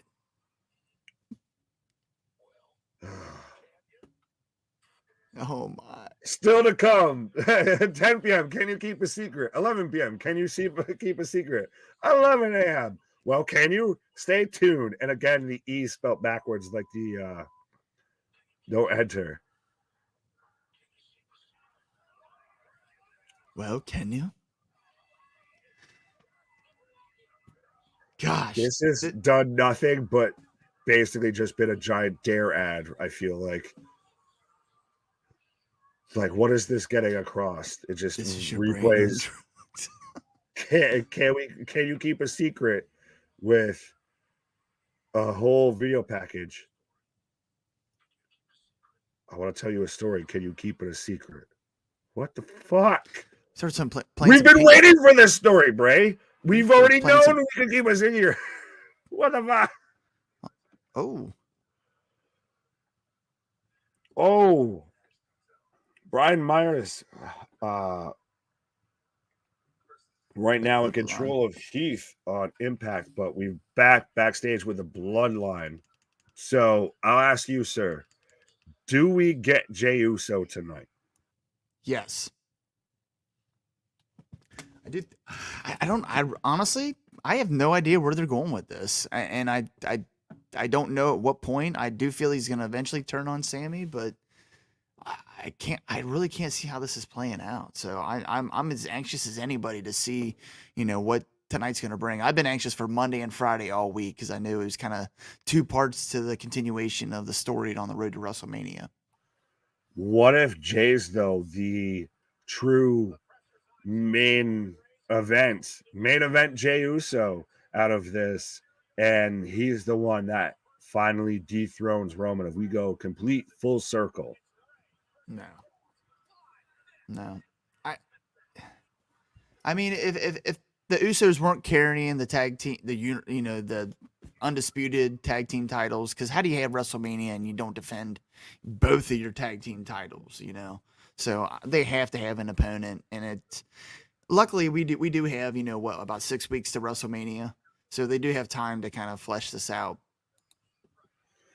Yeah, touche. I just really like with all of this that there's so many different ways you could go with this, and they all make sense and they all sound good. If we get just straight Cody versus Roman, that's still great. If we get a triple threat with Sammy involved, that's still great. If we get still just Roman and Cody, and we get the Usos versus KO and Sammy, that's great too. If we get Jey Uso involved, that's great too. There isn't a bad outcome, I feel, in this. Let me ask you this. What do you think the chances of Roman coming out of WrestleMania as champion? Slim and none. What does he have to chase anymore? I mean, Bruno's record is so far out there that, I mean, you can't, at this day and age, you can never try to chase that. Wouldn't make any sense. It's one of those, though, of just, can you really continue? I get. And Eddie Edwards breaks up PCO's pinfall attempt with a shovel, but it's one of those of, could you really keep Roman being champion and still just dominating all the way back until what do you have left that wouldn't end this here? Like, what more can you do? Do you get Dwayne? Do you get The Rock to come out? And then do you wait all the way till next Mania to do that? Which then that's a whole nother year of Roman in charge of running the ship. And yeah, that might you might start to lose people then. Yeah, I can't see it happening. I just being a little bit of the devil's advocate here. No, trust me, I'm fully for that. But I know John, I think Matt. We've been waiting for someone to dethrone Roman for so long, and then it only makes sense that they've now built Cody to be that person. So if not Cody, then who? You don't have anybody else, right?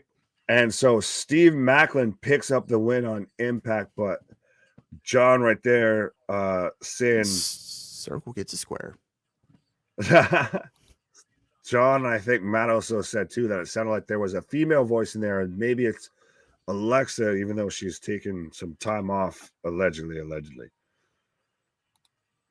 Damon I mean, she could still be part of it and have like they could have shoot videos and stuff like that and have her involved somehow that way without actually physically being involved. I just don't want her anywhere near this. Get rid of the whole spooky Alexa thing. Get rid of fucking Lily. Get all of it can just go in the goddamn trash. Yeah, Bray doesn't. He doesn't need that. Yeah, like secret. I've got a secret. Man, this SmackDown has been trash. The Wyatt return has been a big flop. Now they're going to what made him relevant, just crap booking at its finest. I don't know if I fully agree with that. How do you feel so far about how SmackDown's been? I'm never a big fan of the the 6-man tag. That was just feel like it was thrown together. But I am a big fan of Imperium, so appreciate seeing that. It's still the Bray Wyatt thing. It's still nothing conclusive there. It's still more mysterious. While it's interesting, it's very creative. I love seeing the stuff he puts out. It's great every week. But that being said, it's not really taking us anywhere. It's not furthering anything. Just I keep saying more it's breadcrumbs. provocative, but no one knows what it means. What it gets people going. Right.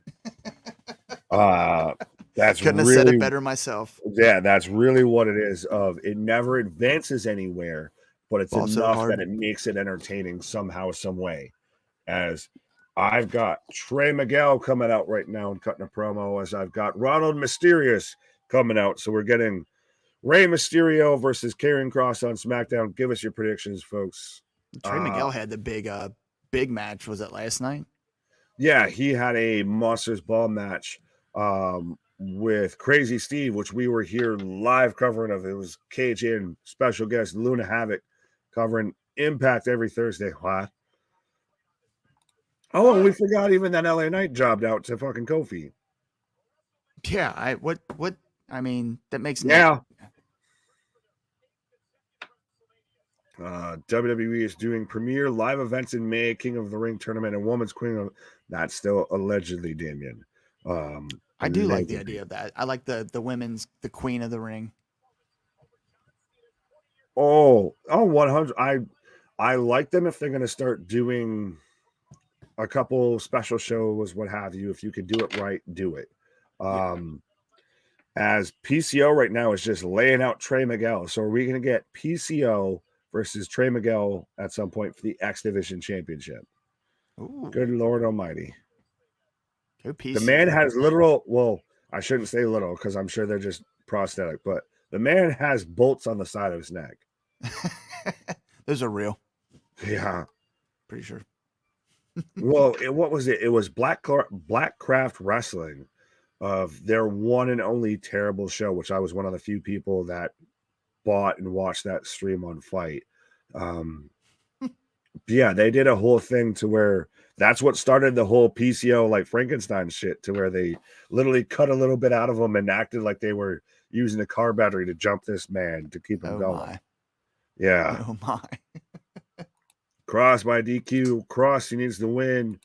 I remember Ray's debut match. Fair enough, Mara. Wow. Last King of the Ring was horrible, and look, both King and Queen did nothing, just bad stuff. No, you put some respect on King Woods' name. Queen Zelina might have been a little bit rougher, but King Woods was great. That man had a fantastic match with Roman Reigns. And that's more not only credit to Woods, but that's also credit to Roman. Dude, Roman Reigns, people can say what they want about him, but every match he puts on is solid. Absolutely. Like I said, the man's gone through a murderer's row this year. And every match he's had, granted, he doesn't wrestle every week, but the matches he does have that are still at pretty much every premium live event on every time that they need, they want a big event feel, he delivers. But it looks like we're setting up for Time Machine, Motor City Machine Guns and Kushida versus Bullet Club, Ace Austin, Chris Bay, and Kenta right now on Impact, as we've got Karrion Kross and Rey Mysterio kicking off. For Holly Mania, will Rey be a Munchkin, Ewok, or Oompa Loompa? We represent I still remember the Kevin Lucha Nash Pop throwing him Guild, the Lucha like a Pop dart. Guild. We welcome you to Lucha Land. Whoever wins men's and women's tournaments earns a title shot. Fair enough. Fair enough. That's always better than they just have to ominously or ridiculously do a king gimmick for the next year. They need to, use it to build, some younger people and give them an opportunity, whether it be at, a secondary title or just something, They have been, putting more emphasis on those secondary titles, so that would actually mean something these days. I mean, the King of the Rings would, strap the rocket to Stone Cold Steve Austin. Absolutely, absolutely. As we are in commercial right now on SmackDown, as I do have Time Machine coming out, but I will take a moment to let everybody know to be a friend, tell a friend, like, share, and subscribe. There is no other wrestling channel out there that's covering this much live content as we are. And it's even insane. On the weekend, we're going to be bringing you some XFL coverage as well. Like I said, we're going to have, a week by week breakdown of that. We've already had the special interview with Cole Radrick, and we've got the interview coming out with Grim Reaper as well. So if you haven't done so already, be a friend, tell a friend, like, share, and subscribe. We're the alternative commentary for anything and everything when it comes to pro wrestling. The wrestling buddies you need in your life, and we even bring on our wrestling buddies to come on and talk with us and everything. And we're the wrestling channel that even the wrestlers themselves watch when we're covering their shows. So what the hell are you doing not being here? Why? And you got Mr. Magnificent. Absolutely. Like I said, we got the wrestling buddies coming on all the time. But so do you have an XFL team, by the way, sir? I will ask you that. I don't. And I kind of missed the boat on I kind of caught the end of a game last week, and I couldn't even tell you the teams. I haven't. That's fine. I can rattle off the names for you if you want to now, because I'm kind of the XFL guy on the channel and everything. Really? If you want to pick a XFL team here live, all right, shoot. All right, let's do it. We have, if the fucking website would cooperate here for half a second, we have the Arlington Renegades, right? The DC Defenders, my team, because their fans were throwing lemons out on the field because their beer snake got taken away by security. And as a Buffalo Bills fan, I fully condone that behavior. Houston Roughnecks, fuck off with the Bengals. The Orlando Guardians, the San Antonio Brahmas, which surprisingly were not like the cheat code team of the league, even though they're named after the Brahma Bull. The Seattle Sea Dragons, not the Seahorses, but the Sea Dragons. The St. Louis Battlehawks and the Vegas Vipers. New England doesn't have a team up there at all, huh? No Boston, no nothing. No. I was waiting for that. No. They're staying with the teams, the markets that worked during the 2020 year. Oh man. Remember, they haven't lasted a full season, I don't think, or maybe the Vince one did one and then it didn't come back the second. I forget. Steve Money's saying my favorite team is the Average Joes. Rico's Roughnecks. The Average Joes. Cobra. Right. No, I'm a DC Defenders fan. KJ's picked the Vipers, Cliff's Guardians, and CJ, since he's a St. Louis boy, is a Battlehawks fan. Literally going hard in the paint, even week one of XFL. I'll take Houston. How about that? I like Houston. Not a bad shout. They had the best defense so far of the season. They've had one game, but they're coached by Wade Phillips. So who's AJ McCarron playing for? Battlehawks. He's a and then they had Well, no, McElroy wasn't ever a Bengal, was he? I think he was a Jet. I know he's an ex-Alabama guy. That's what made me think of it, because he was doing commentary for one of the games. But yeah, McCarron's spoiler alert, turned into the XFL video on Saturday to see how I feel about AJ McCarron. But me and CJ have had it out because he's a Battlehawks fan, and I was giving him guff about it because they've been the cardiac kids of they're the comeback kids. The cardiac cats. Yeah, it was something like that. Well, like Mike said, of Battlehawks won last night. Yes, they pulled off their second straight late game comeback on the Seattle Sea Dragons. As I've got Kushida and Kenta right now in the ring, and Karrion Kross just planting Rey Mysterio on the outside. Looks like a boy and a man in the ring. Yeah, 100%. I told you to stay off my fucking lawn. Chef's, I guess, taking please. Right. Chef taking the Battlehawks. DC the Defenders are cool. I want to go with that team. There you go, Damien. See, I've converted. Battlehawks won last night. Yeah, we did. Is Rampage coming up tonight? Yes, they are. We will be here live for Aew Rampage as well, which has the Young Bucks versus Aussie Open, Tony Storm versus Willow Nightingale. Oh, yeah. Lance Archer returns as well. With Jake the Snake. Allegedly. And we've got Sammy Guevara in action as well with Action Andretti. So 100%, like I said, it's not just a gimmick. Nobody covers pro wrestling like we do. And now we're even covering the wrestling football leagues, God damn it. Just when you thought we couldn't give you enough, we gave you some more. Bullet Club for the win. Fair enough. Do you want to give a prediction on Impact, or are we still just both kind of rocking with Cross needs to beat Ray here and we just need to end this? I take Bullet Club for the win. Man, good mess. There we go. Those guys. Good to see a few of those guys too. We saw those guys take the tag titles off of Dad Scout. Unfortunately. There you go. Ooh. Yeah. Nobody does a from one dad like to another, Ray. you must have been sad, but Hurricane Rana from Ray off the top rope. Mike saying Vegas still has the best team. Well, they are 0-1, so you can take that up with the stat keepers, I guess. Debatable. Right, allegedly. Go Houston. Hold on, what's their mascot? They're the Roughnecks. So basically, just picture the most Texas Oiler. Oh, real quick, we had Ray bouncing for the 619 on Cross as he hoofed Scarlett over the rope, and then Dom shows up and grabs Ray in the middle of it, and he's trying to egg on Ray to hit him. I like how Ray has to have mask written on his mask in case he didn't know what the fuck it was.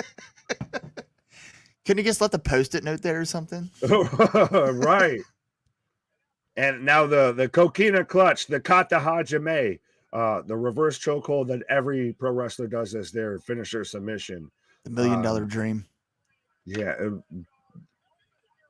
That's even a name I didn't even fucking remember. No, that's not the $1 Million Dream, because it was actually sleeper hold. He would actually have the opponent's arm wrapped up in there also. Oh, so it's more the cross-face chicken wing. Yes. Yeah. But so Cross wins on I'm still mad Bob Backlund beat Bret Hart for the title with that. Hey, remember remember the famous words of Bob Backlund. I've never eat marijuana.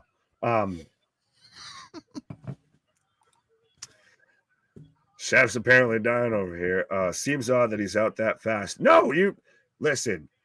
I don't know how. I'm not trying to allege or trying to encourage fighting or anything like that, but I don't know how many fights you've ever been in your life. But if somebody grabs you like that, you go night. You ever go night? It goes quick. Yeah. Oh. Dom telling Ray, get your ass up and be a man.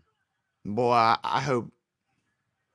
I mean, as a dad, I'm just gonna say, Yeah, you have to pull for Ray in this. You can't cheer for Dom. yeah, absolutely. The DWO stands firmly behind Rey Mysterio. The #1 podcast for Rey Mysterio.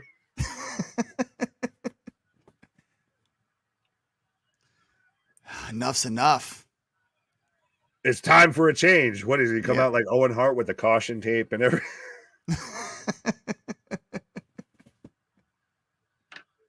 Ray Dom still keeps egging on Ray to hit him, and he just can't bring himself to do it. Oh, this is where he's gonna have that moment of I'm a snap. As time machine right now with a single leg. Oh, single leg into a face lock into a baseball slide drop kick. So time machine right now very much in control of Bullet Club. And all right, I think the theme tonight of SmackDown is just it takes too long on segments here. Of for the love of God, Ray, if you're gonna do it, do it. If not, just piss do off. it. Right. Just do it. Oh, baseball slide in the corner to Kenta as he was just held up face first. Still walks away. Dang it, Ray. Wussy. And so Jimmy Uso is still waiting, contemplating backstage as we're again another commercial. Now, you know, nowadays you gotta watch the background of these segments, even the backstage stuff, like, because they'll throw little Easter eggs back there that they'll reference back 6 months from now. Like, hey, remember this guy was standing back here and this was going on. Oh yeah, well, and even you've seen it where all of a sudden Nikki Cross will just be standing there, you know, behind Michael Cole and the commentary table and all of that.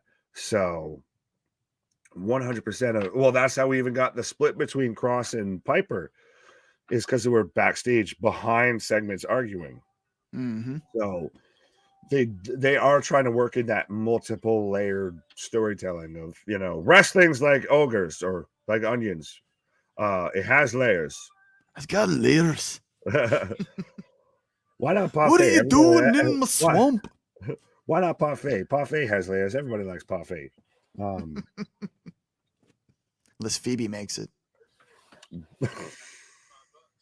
But Time Machine right now again in control. So I'm sure I've asked you this already. How are you feeling so far about Friday Night SmackDown? It does feel like a really slow build. It's like you were kind of hoping for more, like, and I guess our expectations are, because in Vince McMahon times, you know, we get almost like immediate payoff and immediate, like, hey, this is the story moving forward. And I feel like now it's a little more kind of, say, watered down and just spoon fed to us a little slower. So we're not getting, you know, like for instance, the Sammy and KO thing. You know, I feel like in days of past, they would have came out arm in arm, you know, on Monday Night Raw, like, hey, we're back together again. Everything's hunky dory. And now it's, you know, now they're playing that long game. So in some instances, it does feel drug out, a la the Bray Wyatt thing. But to me, it's sometimes it's better than just, you know, just the car crash booking, the hot shot at booking, what everybody the gripes Eric about Bischoff. AEW about. Wait, what?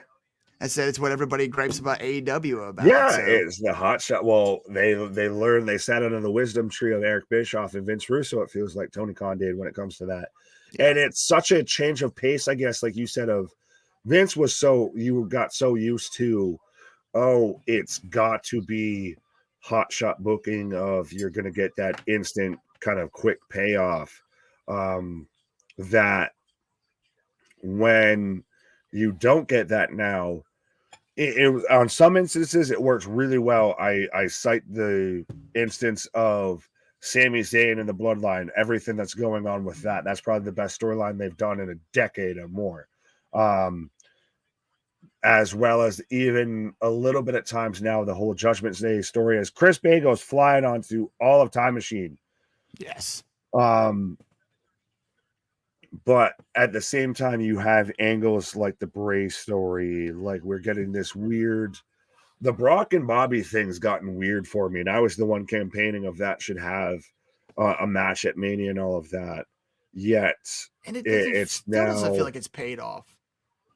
You said it still, yeah. You finish. said it still doesn't feel like it's paid off. And it's a crap finish at the Elimination Chamber. Well, we're gonna get we're gonna get Brock versus Omos, and we're gonna get maybe Bobby versus Bray.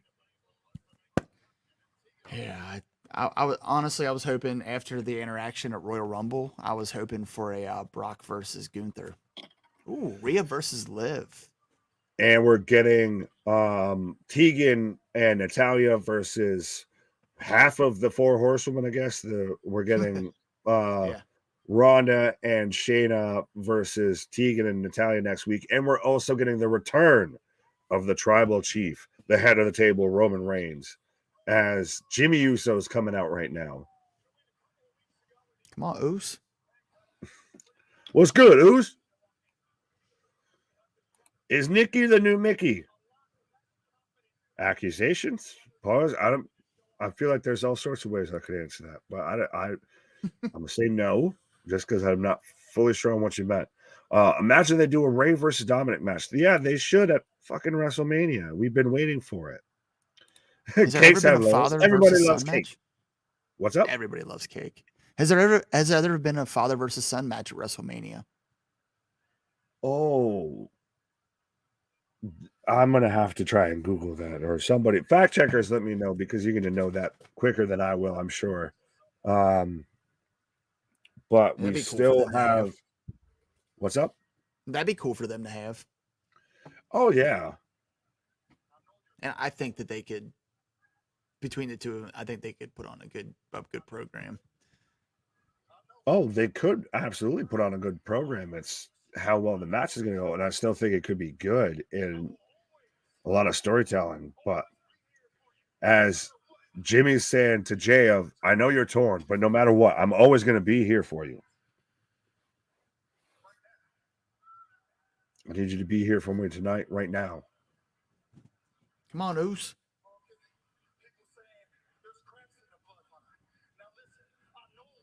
All of the cracks in the bloodline on in one form or another, thanks to Paul Heyman. Yeah. We got a Kevin Owens problem. Me and you need to defend these tag team championships. Hey, here comes Sammy. Oh, oh, oh, oh, oh, oh, oh. I wish he would come out with the same enthusiasm that he came out with to the Bloodline entrances. You can't do that when you're sneaking up in the hood and everything. And, you know, he's going to be like, oh, you dapped me up before. And what the fuck was that? Now you hate me? You can feel it coming in the air tonight. I don't know if that's the way you intended it, but that's where I started to read it. The Bloodline storyline has simmered down now that Sammy didn't win. Plus, SmackDown has been nothing but filler matches when, oh, what a letdown. Freebird, granted, I'm sure everyone hates yelling out your name when you go to concerts, because no one wants to be the one to yell out "Play Freebird." But I think 100%. We haven't been let down. That's for goddamn sure. We're the channel that even when the wrestling may suck, we never do. But I don't think the Bloodline storylines dip down. I think everything around it on SmackDown tonight's been not the best. It hasn't been terrible, but it hasn't been great. I think they have a lot of time to tell a story between now and WrestleMania. I mean, we have over a month, so Yeah. I mean, it's that you got to trust in the process at some point. You know, I for one am excited for this WrestleMania. I think this WrestleMania will have a different feel to it. And I'm really curious to how it's all going to play out. So I'm just putting my faith in Trips, and you know. Oh, absolutely. Well, even now you still have the crowd, chanting throughout this whole segment as Sammy's saying how you came down and laid me out with no hesitation. And I got to tell you, Jimmy, that hurt. That hurt. Like, we're getting the crowd instantly over chanting Sammy. So you can't tell me that this storyline's sizzling out or that Bro, they had there a aren't that handshake. many people compared for. Like, They had a handshake, dude. I mean, like, you're so damn selfish. You want to put the blame on me? Fair. That's honestly, like, this is a good point from Jimmy of saying, you didn't, like, I didn't have to make that choice. You made that fucking choice. You had the chair in your hand. You did it, not me. no doubt. Yeah, that's facts. You know what family don't do? They don't betray you. Oh, Sammy comes back with you. They don't make you test your loyalty every single week. No doubt. Ooh. This is 100% Kofi Mania yes movement. This needs to you. I understand. Oh, well, what about then what? All of that, but hey, But this right here though, this is them showing the connection that he had with Jimmy and Jay personally. While he always kind of Jay's there. Jay's Uh-oh. in the stands, as Sammy's saying, the bloodline's crumbling down. There's a way out for you. You don't have to go down with the ship. That's what he said to Jay too. Right, but there's still. Oh, and now they notice that Jay's there as Jimmy lays out Sammy.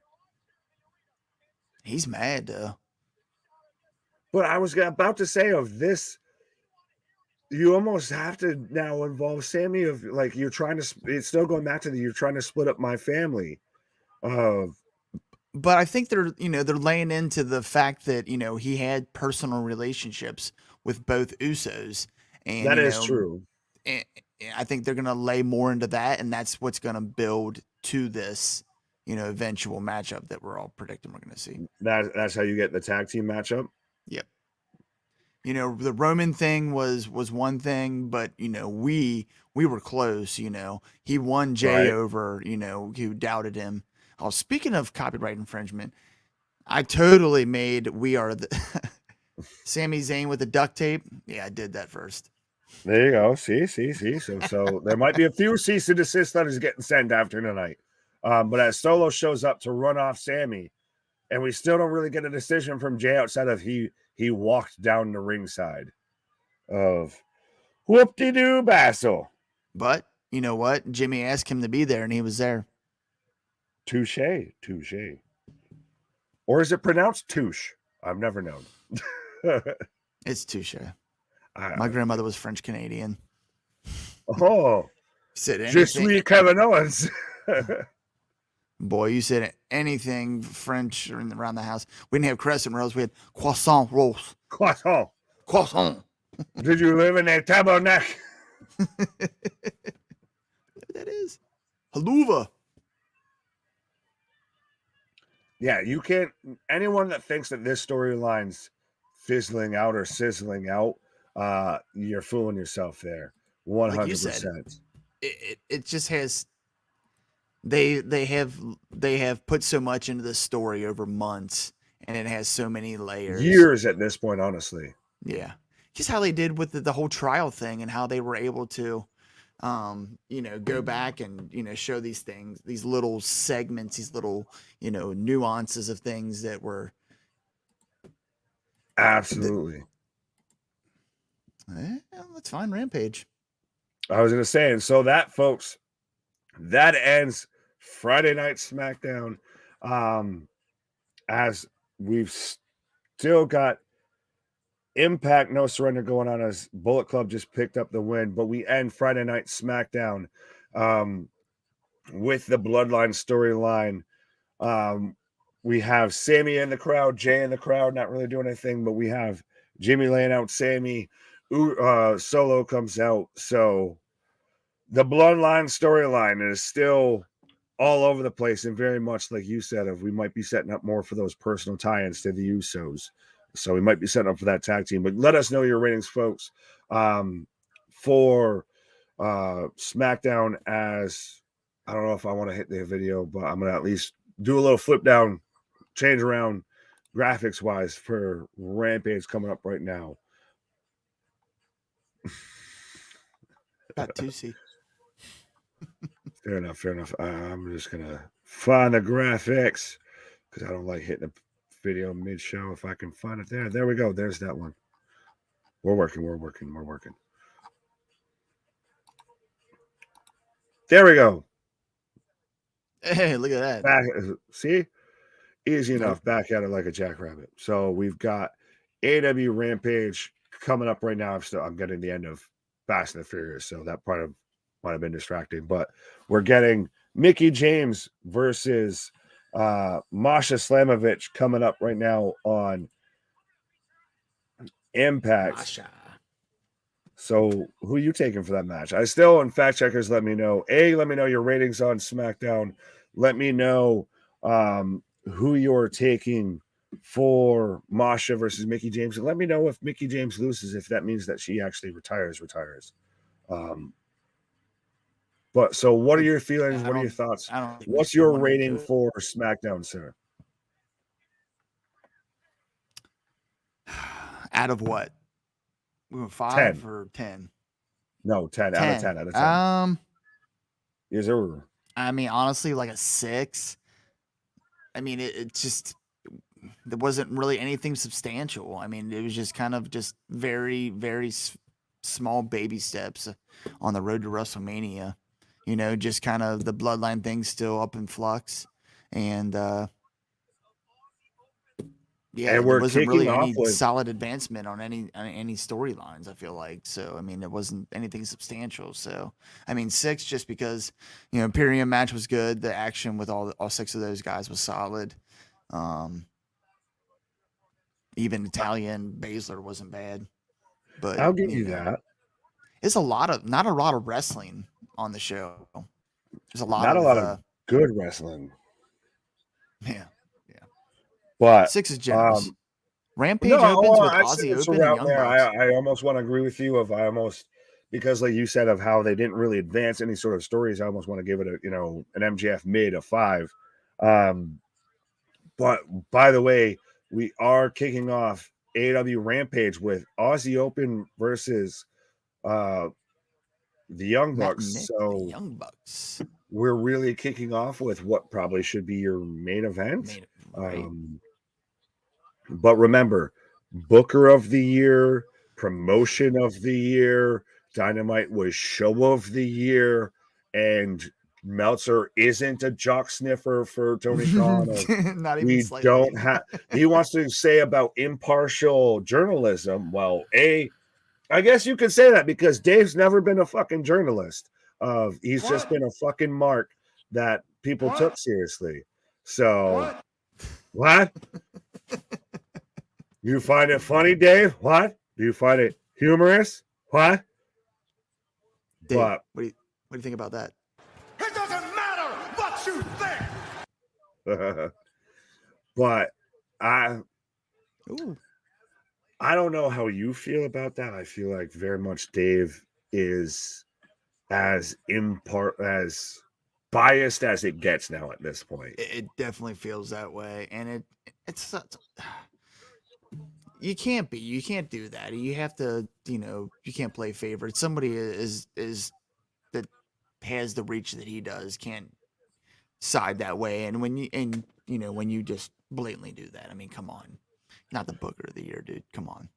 Well, as to be that tone deaf to everything that's around you and to be that caught up in, I guess, your little world of you've built yourself into an echo chamber, and that's what makes it the issue. And when it's somebody as we've got a double Young Bucks power slam there onto them, not by them, by the way, as we've got Mickie and Masha out on Impact. But when you've been that, you were the credible source for everybody now, and Sean Ross Sapp and Fightful's replaced you on that, and now you're just become the bias, the very one-sided media in this, or reporting, I should say. I say SRS is our go-to for sure. Plus, he's a Kentucky boy. But Mike with a 3. So see, 6 was not generous. We've got a 3.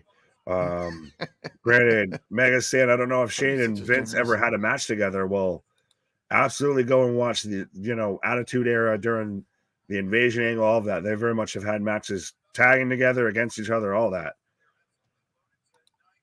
The layers of this story is great. 5 more SmackDown and Raw to go. The story will have high points and low. Enjoy the ride. Like I said, 100%. The story's great. It's the overall show that is in a little bit of question, I feel. You're gonna have that, man. You're gonna have the. You're just gonna have them shows, man. It's a long road, and like I said, you just gotta trust the process. Yeah, You don't think Hunter's wanting to just blow everybody's minds with the first WrestleMania that he's in charge of, right? But I do feel like the Bray storyline needs to advance. It needs some meat and potatoes, man. It needs some meat and potatoes. There's no more room to kind of just see how it goes, to just wait it out of a little bit more, what have you, all of that of no. Now you need to start, like you said, putting some meat and potatoes, putting some meat on them bones there at this point, and it's not moving in any sort of way. It's all compelling because we want something, and it's interesting because we all think there's going to be something that we can read out of it, but it's all bullshit. It's all smoke and mirrors. It's not dissimilar from what people complain about with AEW. Is like, you get in these incredible like dream matches, but there's no reason why. It's the same thing with Bray Wyatt. It's like you're getting really cool content, but there's no reason why. At this point, there's no really good. Why is he doing this, and why is who's he talking to, and it just hasn't panned out. So it's just yeah. I do agree with you, but I also will say, as a halfway counterpoint, though, of Bray's still at least only one segment of a show versus AEW's the whole show. But Damien says 7.5 out of 10. Mega says that was Uso 10. Okay. Apparently Mega's feeling Usi. 7 out of 10, 7.5 out of 10. So you weren't being generous. You were hedging the curb here. 8 out of 10. And I think somebody asked if yes, that is allegedly. That is the red viscous liquid, to quote WCW back when they couldn't say things because of TNT, of what Mike's drinking right there. Is Slimovich her given name? I feel like now I'm just quoting Trailer Park Boys here of, my name's Randy Leahy. Yeah, it's my maiden name. She is from the house Slamovich. Yeah. As her mother before her. 7 out of 10 for SmackDown. Masha Slamovich for the win. 5 out of 10 because we're supposed to hear from Liv Morgan on SmackDown tonight. Chris, well, I'm surprised it's not because you didn't get Bailey. That's what it was there. Young Bucks for the win. Buffalo West Side Gun has a banger called Super Kick Party. Oh, Lordy. You guys, SmackDown was crap. Give it a 5. I was in the neighborhood. I was going to say, main event of Rampage, Action versus Sammy. Really? Touche. Well, this should have been the main Absolutely. event. And you should have had that match kick that off. Yeah, that's wild. So I guess, as we are a wrestling channel for fans by fans, and I guess I've been labeled everybody's best friends. I'm a man of the people. I guess I'll give it a 5. I'll give it a mid out of 10. Well, it's very much exactly like what you said. I could fully see giving it a 6, even maybe a 6.5. Of the USO stuff was still great. There was still some good matches, or at least some good action, but nothing progressed. It was a stagnant, a stalemate show.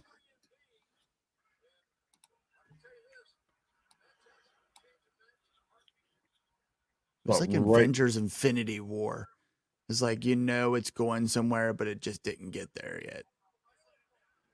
Well, I mean, No one turned to dust, and I don't know about you, but I might have gotten a little misty-eyed at the first viewing of Infinity War. So, Okay, maybe I'm off. right. Lashley versus Bray will not be good. The only true ending to the story is he gets Lesnar, and Lesnar destroys Uncle Howdy and powerbombs him off scaffolding into a brought to you by Olivia match. Oh, God. I think we're having a Doritos Extreme Cool Ranch match next. I WrestleMania. wouldn't be surprised. The KFC gotta be gold. Honey mustard pizza, Honey Hut, mustard crunch Brooklyn wrap. style pizza, Castrol GTX lugs match is gonna be there next week, and then he's gonna miss a fucking elbow drop by a goddamn mile, and then Uncle Howdy's gonna get taken to Suplex City. Yes. But Young Bucks right now in control on Rampage. I almost called it Dynamite. And Masha actually in control right now of Mickey. It's nice they're giving Rampage a match like this, though. Trying to give him some ratings and boost. Well, yeah, you need to give it some fucking ratings. If it's had its worst ratings as to date, I believe, actually. 10 p.m. on a Friday night, though. Come on. That's their choice. That's their choice. We've been on this channel religiously saying it should be Ring of Honor, if anything. It be something different. Don't be a taped show after you've already taped Dark Elevation, Dynamite, and now you're doing Rampage. It's just and being in the crowd a few times when they tape like that, man. It just, it's the crowd doesn't have the same energy, by the end of a 3.5 hours that it does during a Dynamite taping.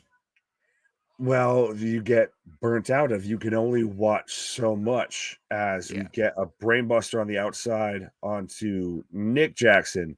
But yeah, I have it here of, as reported by Brandon Thurston, the February 17th, AEW Rampage pulled in 287,000 viewers with a 0.07 rating in the 18 to 49 demographic. This viewing figure is down 26% from the 375 people who tuned in to the previous week, February 10th. So already, despite TNA execs or Warner Discovery Media execs saying that AEW Dynamite draws in 4 million people, unless we're counting every show as a collective, they don't draw in 4 million people on anything. No. And people are almost leaving in droves on Rampage, I feel. But remember, Booker of the Year, Promotion of the Year, also had Show of the Year, but we're talking about unbiased journalism, by the way, folks. Shout out Uncle Dave. Maybe it's time to go to that wrestling home. Just go play, fucking dominoes with all of the other retired journalists, I guess, or something. Well, we just gotta consider the source, and well, it's interesting that it's all dirt sheets as far as reporting in WWE. Oh, nice counter into a cutter as Mickey with a neck breaker.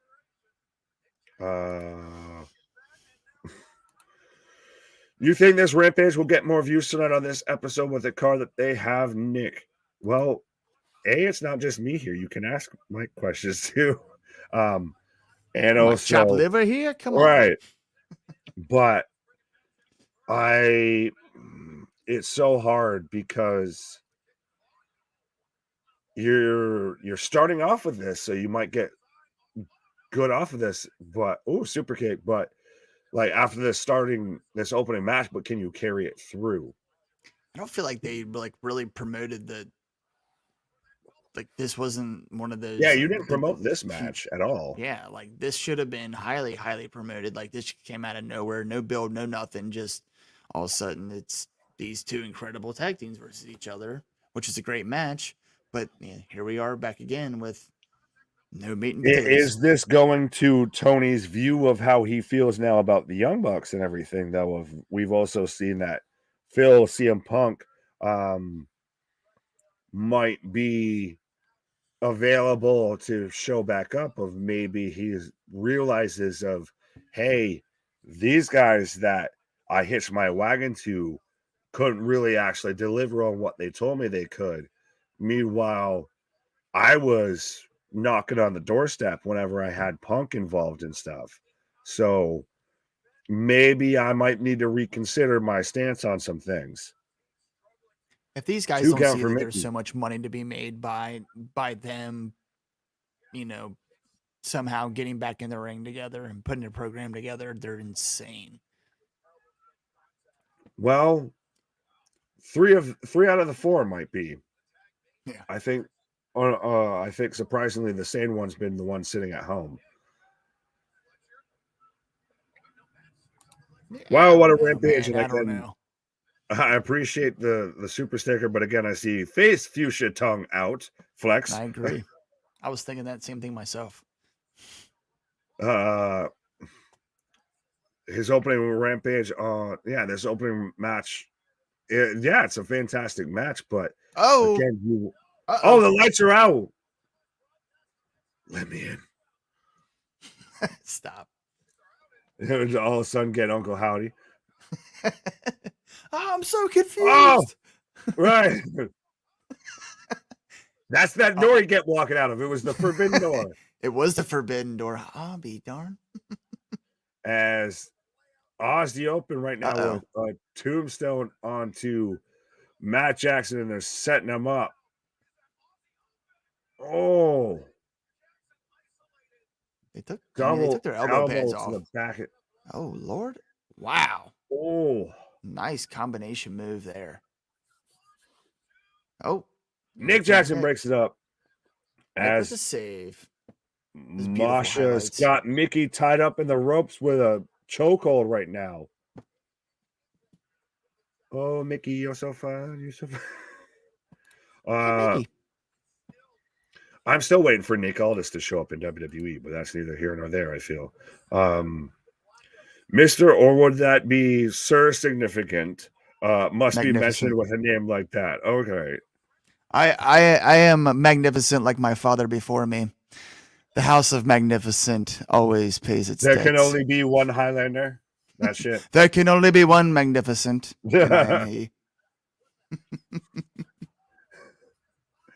I instantly just Game of Thrones, Lord of the Rings, Hobbit, all of that shit just flooded my fucking mind. I'm like, where can I make the joke here? And I'm like,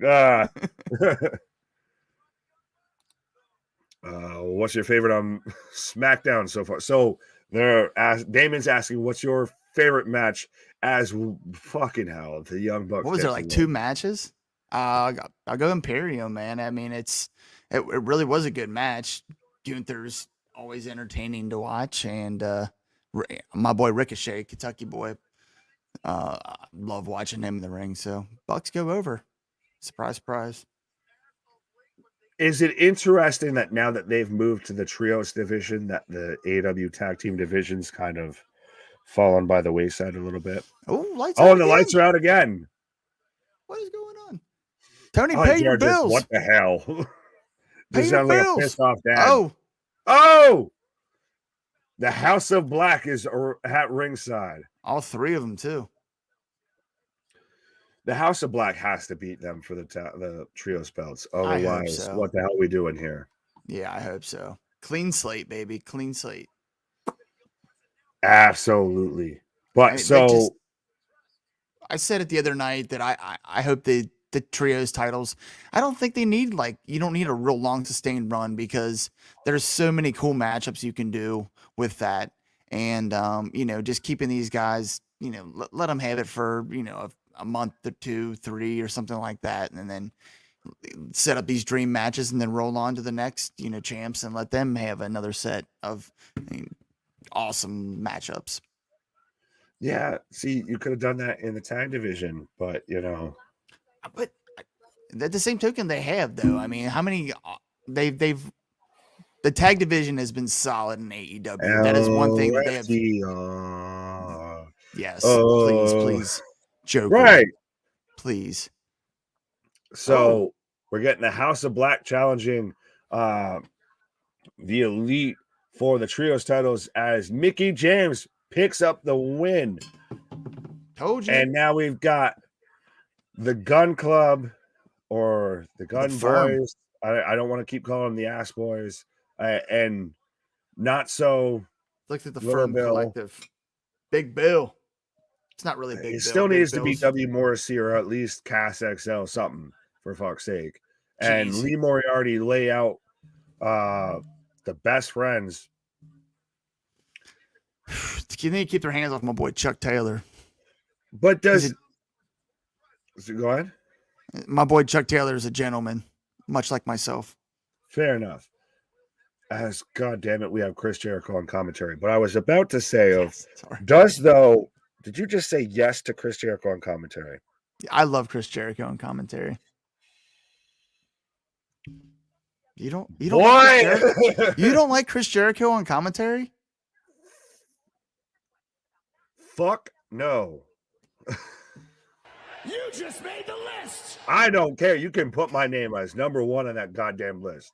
I'll be there right at the front fucking door. Son of a bitch. I was about to say, does it not almost sound like or feel like with naming off Big Bill, the Gun Club, Lee Moriarty, and the best friends of what in the name of jobber faction warfare did I just name off there? I feel right? Is this Dark Elevation? Right, but that's the thing is that's the issue. No, this is the tag team division now. That's the sad part because that's the biggest issue I feel like, especially guys like me, maybe guys like KJO that have with AEW is you see the fucking potential there, and they just I don't know if there's stuff I'm missing or stuff that I'm not appreciating. I guess I need to smoke the hopium juice or drink the Tony Khan wine like you are there,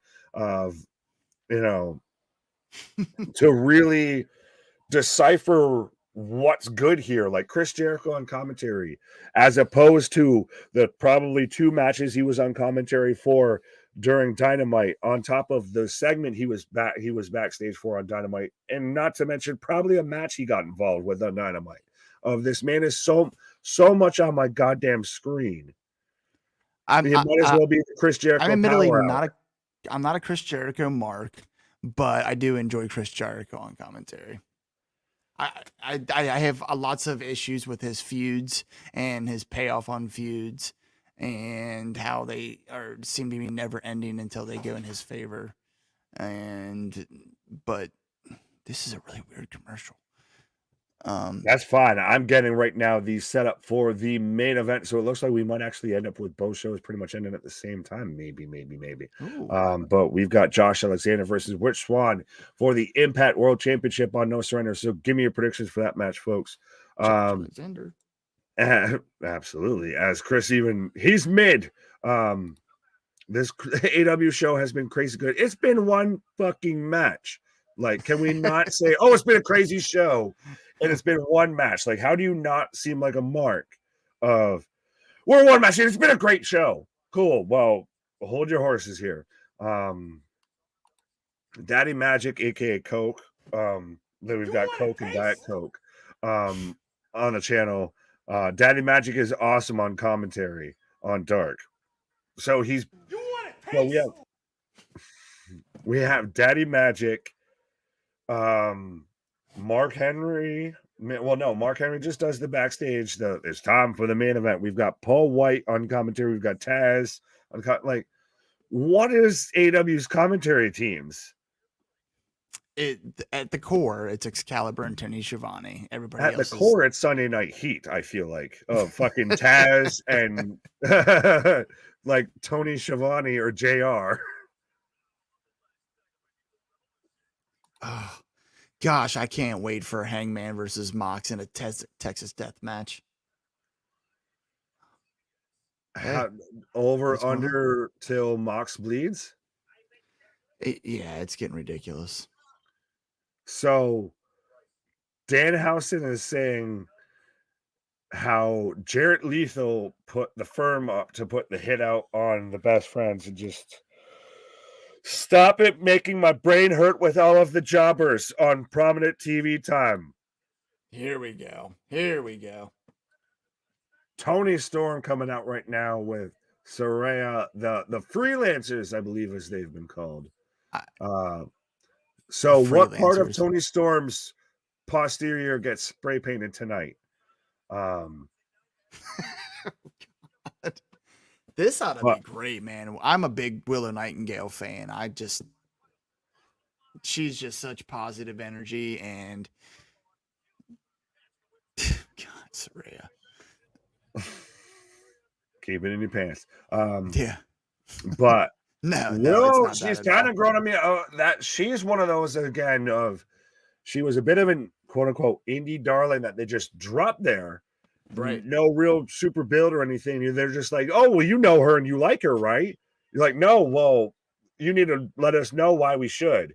Dude, that street fight with her and Ruby, that was great. The ode to the Dudleys and everything, man, that was beautiful. That was my favorite, probably AEW women's match in a hot minute. But right, Willow's growing on me. Some might say like a tumor, but she's growing on me. It's not a tumor. It's not a tumor. Yeah, do it. See, you got it. You got the tumor. You got the humor, but not the tumor. Yeah. But we've got Tony Storm versus Willow. Which to you is worse, I guess, or where do you? Best way that I can phrase this, I guess, of how do you feel about Tony Storm right now in AEW? Of is this above or below getting a pie in the face from Charlotte Flair when you're getting your butt spray painted by Saraya? Yeah, I mean, on one hand, I prefer a heel Tony Storm over the baby face. I mean, the girl puts on great matches. Yeah, the whole spray painting the dunk thing was a little much, but I do feel like she's part of the main event scene at least here. So I do feel it's above, her position in WWE. Fair enough. Fair enough. As Larry's over here with It's Pillows. House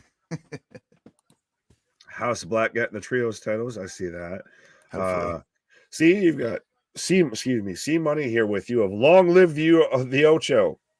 Certified Jerichoholic Ninja and personal security. So you're Ralphus. You're Ralphus there. But Josh Alexander for the win. Did Mickey James win? She won, actually. She won over Masha Slamovich. So again, so far, no title changes. I almost don't think we're going to get any title changes. Of this almost has a little bit, no offense to Impact, but has been just a really good episode of Impact Wrestling. I wouldn't really call this a pay-per-view. Sir Magnificent, third of his name. What does the D in DWO stand for? Dad, of course. We are the Dad World Order. TBS officially said AW bring in 4 million views every Wednesday. Yeah, and all right, so I guess I don't know who's smoking more hopium there with that statement there, Damon. You or them, because there is not a way in the Rudy Blue Hell, and there's records and filings and ratings to back this statement up that they don't bring anywhere near 4 million people in. As Tony Storm just throws Willow into the fucking guardrail. Which, yeah. Please give her a pounce. This whole ratings thing to me is just like a dick measuring contest. At the end of the day, I don't care how many other people watch the show. At the end of the day, I care whether or not I enjoy what they're putting out there. So, I mean, I know everybody wants to know whether their favorite show is going to win or lose. But, was it entertaining? At the end of the day, I want to be entertained by both shows. I want to be entertained by every show. I want to be entertained by every show that you guys watch because you guys watch it all. So, more wrestling is better. I'm a wrestling fan. Give me more wrestling. Give me more good wrestling. 100%. where we stand, or at least I'll say this for me, I don't want to speak for anybody that's not here, of as I'm in picture in picture, and I've got Josh Alexander and Rich Swann on my screen. But that's the thing, is we cover so much wrestling and are so into all of it. And it's not, oh, I'm really hoping that AEW sucks tonight, or oh, well, they suck just because they don't get great ratings. That's just more of a sentiment to back up and validate to at least to me, of what I'm saying, of AEW has a lot of good potential there. And at times it's a lot like NXT, a bit of, there's good moments that you just have to wade through a lot of shit. And it's one of those of seeing all of the little, and I'm not trying to say of, oh, I know everything about pro wrestling, but to sit there and see all of these little moments and all of these things that they could just tweak or make a little bit better, or not see someone it's like seeing your friend that could do better and be better, but he keeps going down the wrong fucking path. And you're like, man, if you would just listen to me for like 5 seconds. That's what it comes down to with AEW. It's really great wrestling, but there's no like long-term storytelling. Like the only when's the last time they had long-term storytelling was like Hangman and Kenny, you know? You haven't had long-term storytelling since CM Punk at All Out, honestly. Yeah. And that's, I feel, an issue of it almost seems to, maybe it's the Time Warner curse of, you just can't, you manage to have all this fucking talent, but you can't book a show worth a goddamn, I feel. But like I said, Christ, Moxley won Wrestler of the Year. I don't know how some people feel about that. I know I don't agree with that at all. That Moxley was Wrestler of the Year. Granted, I agree with Ospreay as, I believe it was breakout performer or something that Meltzer gave him there. But I mean, that I agree with. Go ahead. I mean, I got tons of respect for Moxley, just for the simple fact, like, he was AEW champion, you know, and still doing indie events, and just, you know, going out there and just that, to me, that was just showing just pure love of the business. So I guess from that perspective, you know, I get how he can be Wrestler of the Year. And I guess I'm a kind of a homer because he's a Cincy boy. No, you're fine. You're fine. Matthew, I guess ask you if he can put my glasses on. Well, I know he's talking to me because I'm the only one wearing glasses, but no, that I can't see. I can't see the wrestling. What? I'm saying people use as we're in a commercial right now on Rampage, and I've got Josh Alexander in a slap fight with Rich Swann. People use the ratings as confirmation bias. Some do, some don't. If the ratings are good when I like the show, it validates my opinion, or when my favorite show gets his butt kicked, they didn't know what they were missing. Yeah, I think touche, but at the same time, it's one of those of, it does validate when you've been pointing out issues with booking and the ratings continue to go down when they keep going the same way that they've been going. Like this is as much as everybody wants it to be, this isn't the Monday Night War yet. No, this is a bit above the cannonball from Willow into the corner and a Death Valley driver. Beautiful. 1, 2, or not even a 2 count. Yeah, it's a little bit more impact when they tried to move to Mondays to go against WWE, I feel, than the Monday Night Wars. That's a they gotta know they're not there yet. You know, I mean, it's do they though? That's the thing.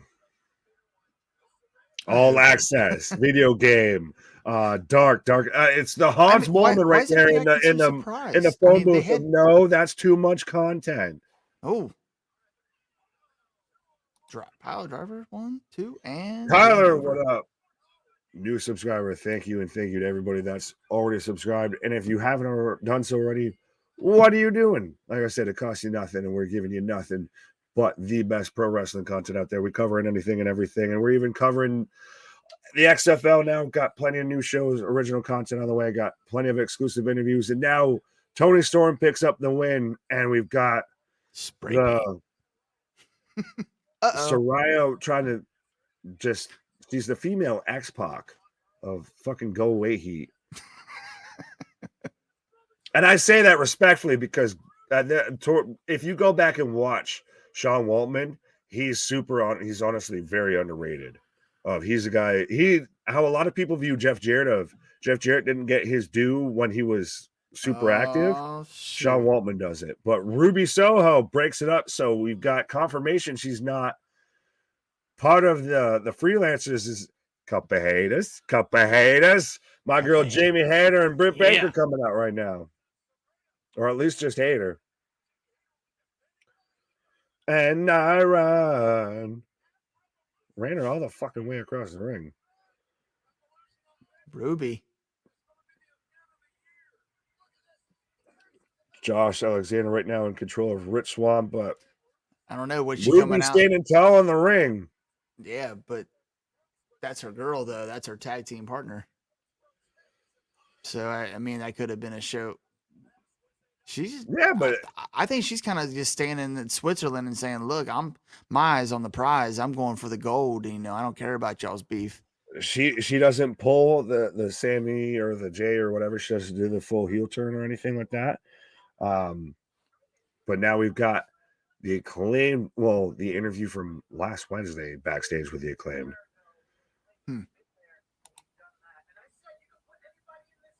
Tyler saying, I can't wait for WWE to come to my state. Fair enough. Willow was taking down the straps against your former champion handling Soraya. Oh. Where did that come from? 7-foot monster. Oh, God. The Giant Solo from the Oddities showed up. Satnam saying. Ugh. Oh, man. TNA 2.0 showing up here with Satnam of still not knowing what to do outside of I take you, Billy, and I throw you there. And then, hey, guess what? You still up? I throw you over there again. As Jeff Jarrett, Jay Lethal, Sanjay Dutt, and Satnam show up. Jay Lethal with a figure 4 on Max Caster as Sanjay looked like he was biting him. I mean, I don't know how everybody else takes like the Lethal and Jarrett stuff, but I mean, I know what they're trying to do, but man, I'm so tired of seeing them. Everyone is except for Tony Khan and Jeff Jarrett for some fucking reason. Tyler, yes, we do have a Discord. We do have a merch store as well. Both links should be in the description of the video, if not in the description of the channel. Yeah, no, I'm so sick of every time he shows up on my screen, I just remember the double G, double O, double N, double E, the good old Goonie there of when he's gotten fired from WWE. I instantly think of Jarrett for Gold, the Global Force Wrestling and Impact of this man has, hate it or love it, he's just had stank on him in every promotion that he's gone to. I've just never liked Jeff Jarrett. I don't know if he's a good heel or he's just the Murder Hawk monster.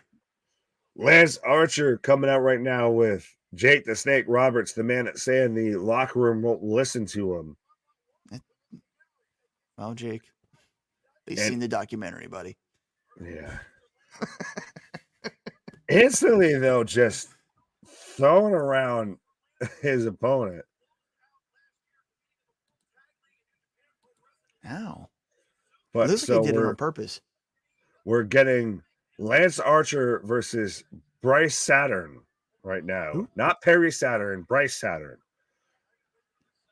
This man got thrown about as far as Saturn when Archer was coming out. Why are they having a dark elevation match on Rampage? Because that's all they know how to fucking do at this point. Yes, good old Goonie.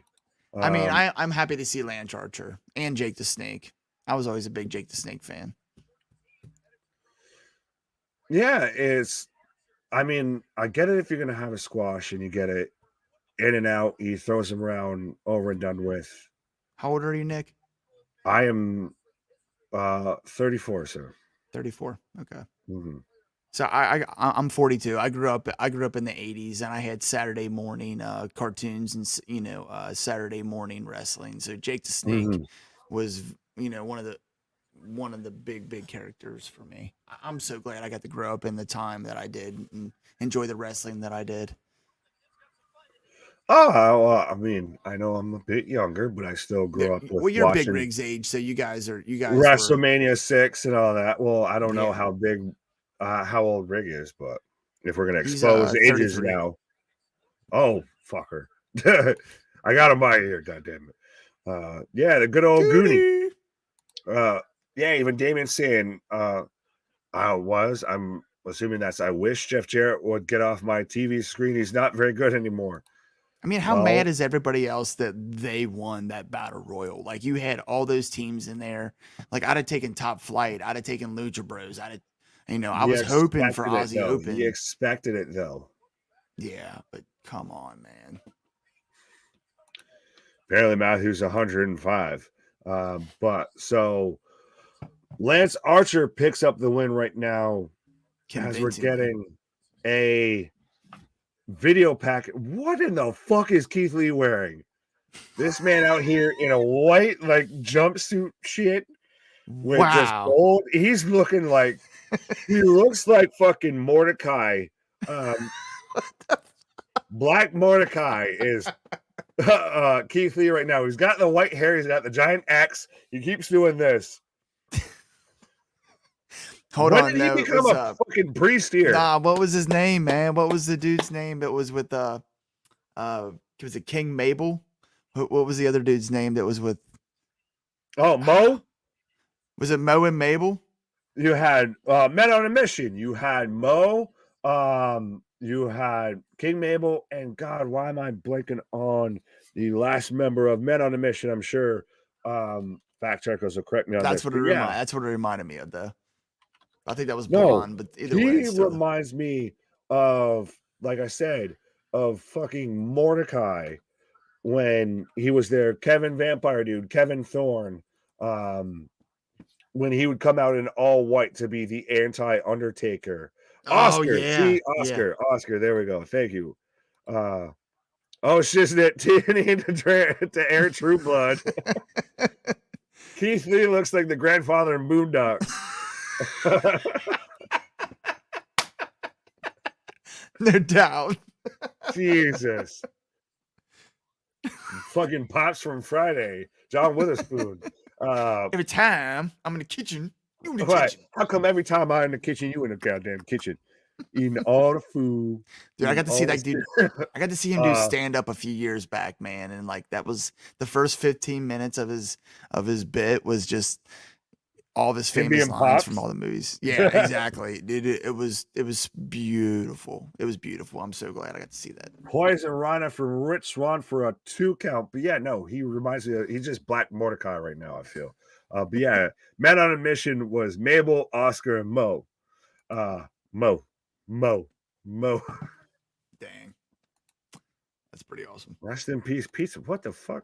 All right, Matthew, I'm What gonna happened to just pizza.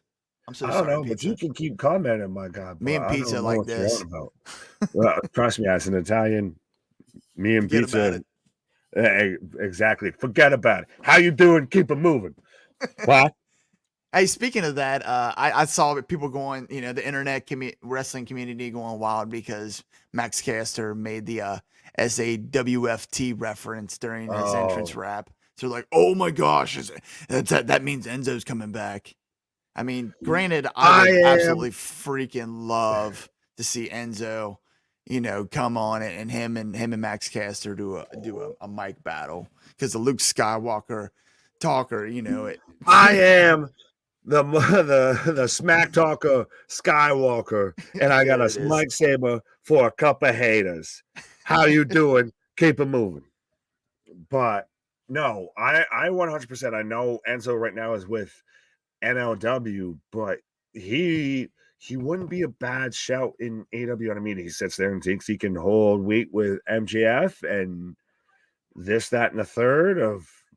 People want to see it. I mean, and honestly, the audience that AEW has is probably the audience that does want to see that. That I mean, that admittedly they got. Hold on, Mark Henry. It's time for the I love that whenever Orange Cassidy is involved in the main event of Rampage, you know it's going to be fantastic. but we're getting the main event right now of Rampage. Action Andretti versus Sammy Guevara. We've got Rich Swann laying in shots to Josh Alexander, who came up with bringing back Oz from WCW. That's a good show. Speaking of comparing to Kevin Nash and everything, yeah. Just what the fuck was it? What? What? Get out of here. Was that a Matthew? Was He that is pepperoni? Oh, to limitless. the roasted peas pizza. Oh, Damien, now this has become do impressions of poke the stick of do it. Yeah, you're going to see the Die Jackinator. Yeah, he broke the finger. Yeah. Yeah, Keith Lee, he looked like the What does your father do for a living? Yeah, he needs just a little man. Yeah, he needs to dye his hair.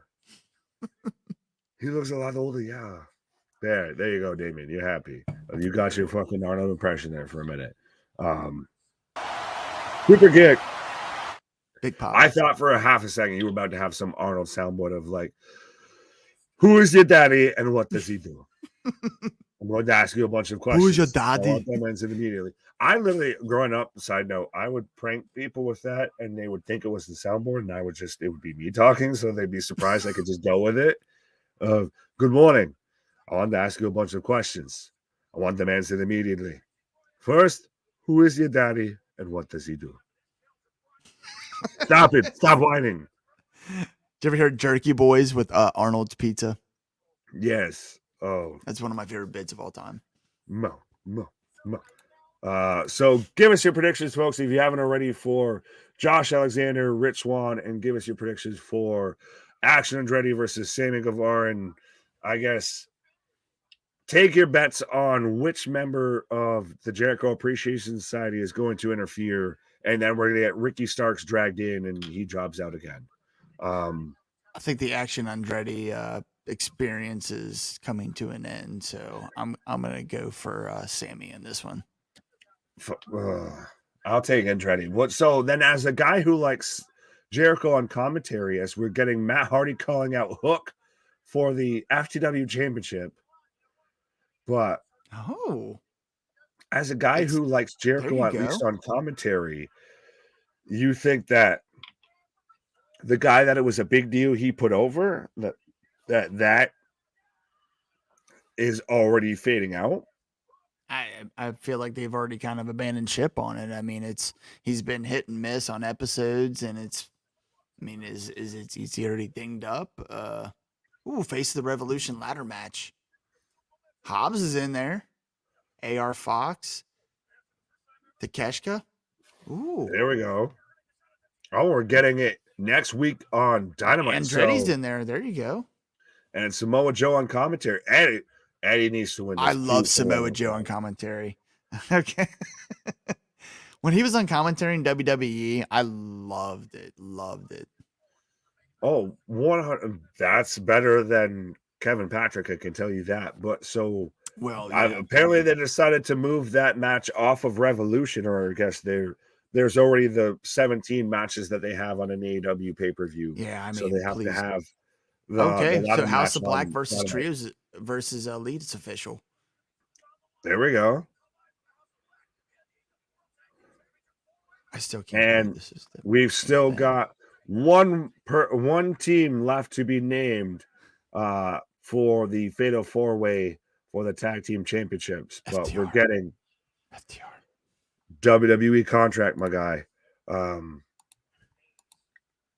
100% of that's why Dax already had to sit there. And can we get audio of the match? Yeah, Mega, you can if you tune into TNT. It's on TNT. Right. Or if you find another way to find it, 100%. But yeah, see, there's this thing called copyright, and I like being on YouTube. So if you like seeing me, then I can't avoid copyright. See what I said? Firefly Funhouse. Like a Sorry. soundboard prank phone call of Arnold. See, that's what I told you of. Trust me. Hey, if you put it in a file, if you put it in an MP3, I can put it on a soundboard. So. Oh my god. Well, oh god. Bro, if you start, I don't know if we need to make this a thing or whatever, but I feel like I could fill your fucking soundboard with half the shit that I say. Man of 1,000 gimmicks. There we go. Wow, just seen a thing. Firefly Funhouse had a bunch of Easter eggs with Alexa, and the toy wrestlers were both Undertakers. Yeah, right? It's usually complex, and there's usually stuff in there that's like everything about his stuff has meaning. So, I'll be curious to go back and watch that again and see what I can pick up, and then see what the internet analysis is of it all. Is it actually complex, or is it one of those of it's like when you look at quote unquote an abstract painting and everything of it might just be some bullshit fucking thrown against the wall, but because you're anticipating that it's got to have some deeper fucking meaning to it, that you read into it way more than what's actually there. It's like a Beatles album. Aggressive, but I'll agree. I'll take that. But it's even like how when they had the QR codes and everything of how it happened. I don't know if they just planned it so perfectly that it would lead to this thing and it would also lead to this thing that also tied in, or it was just the internet made the connections work. It's one of those at times of when you want an outcome so much to happen, your brain will naturally start to rationalize ways that that's happening and visualize it and form it together before it's actually happening. But I feel like they've almost like conditioned us to be like that though, with all that stuff, with all those like little Easter eggs. I feel like they've pushed us to look for things.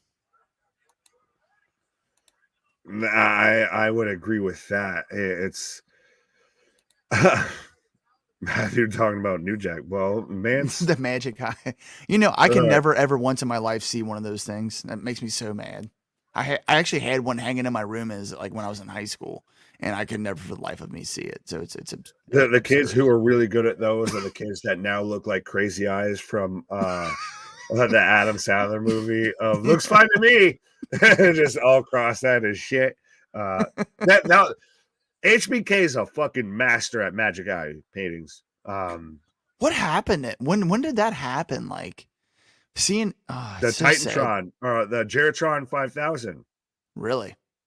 Allegedly. I think he might have had that happening beforehand. If it just might be natural or whatever. But some people said it was from the Geratron 5000 if he got glass in his eye. During that. Again, not to plug it again, but the AEW documentary on him is really well. And they're all free. You just got to watch a couple commercials. It's like Marvel. Each movie is full of Easter eggs that are supposed to lead somewhere in the future. Yeah, but how many of those are Easter eggs that people think lead to somewhere and don't? Yeah. There is a bit of over-analysis, overthinking a lot of times in things. Yeah, a little bit. If you solve too many magic eyes, you look like Slot from the Goonies. Hey, you guys!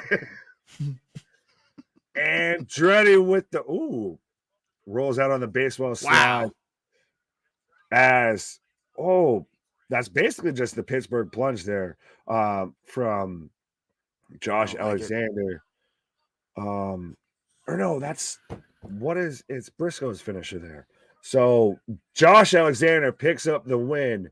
Driver? Yeah. The underhook like a pedigree into a pile driver. Huh. Yeah, it's a J driver. It's could have been an homage. Yeah. But so Josh Alexander picks up the win as I believe that wraps it up for No Surrender again. Well, I guess, like I said, early prediction of nothing coming out after the pin title change. It started live with SmackDown and it had the pre-show as well. So I'll read through the results real quick as we're in picture on Rampage. We had Giselle Shaw beat Deonna Purrazzo, and we had Jonathan Gresham beat Mike Bailey on the pre-show. Frankie Kazarian went over Khan. The Death Dolls retained over the Hex. Joe Hendry retained the Digital Media Championship over Moose. Steve Macklin is now the #1 contender for the Impact World Championship, which Josh Alexander versus Steve Macklin. Sign me the fuck up for that. That's got to be at their around Mania time pay-per-view, I feel. Bullet Club went over Time Machine. Mickey James retained over Masha Slimovich, and Josh Alexander retained over Rich Swann. I did pretty good tonight. I did pretty good. I feel like everybody ends up going like 17-0 or something versus me when it comes to predictions. I'll book you a fantastic storyline. I usually suck. What? I usually suck. Big Rig is the ultimate booker, so I usually get everything wrong, and he gets it all right. So, well, I mean, I was going to make a joke, but I was going to say, well, you guys watch a lot of AEW, and so if you're booking like Tony Khan, are you really the ultimate booker? I think Dave Meltzer might be the only one who thinks that. So, so we are down, folks, to the main event of Aew Rampage. If you were watching No Surrender, let me know your ratings for it. I'll give it a 7. I almost want to say 6.5. I'll say 7 of, like I called it earlier, of there was no real title changes. There were good matches, but I mean, you had Jonathan Gresham versus Mike Bailey on a pre-show, and you kicked off with Kazarian versus Khan. It kind of just felt like an extended episode of Thursday Night Impact. Ouch. Chris giving it a 10. Fightful Select reported Scorpio Sky was in the crowd tonight. Ooh. Fair enough. I did not shoot the deputy.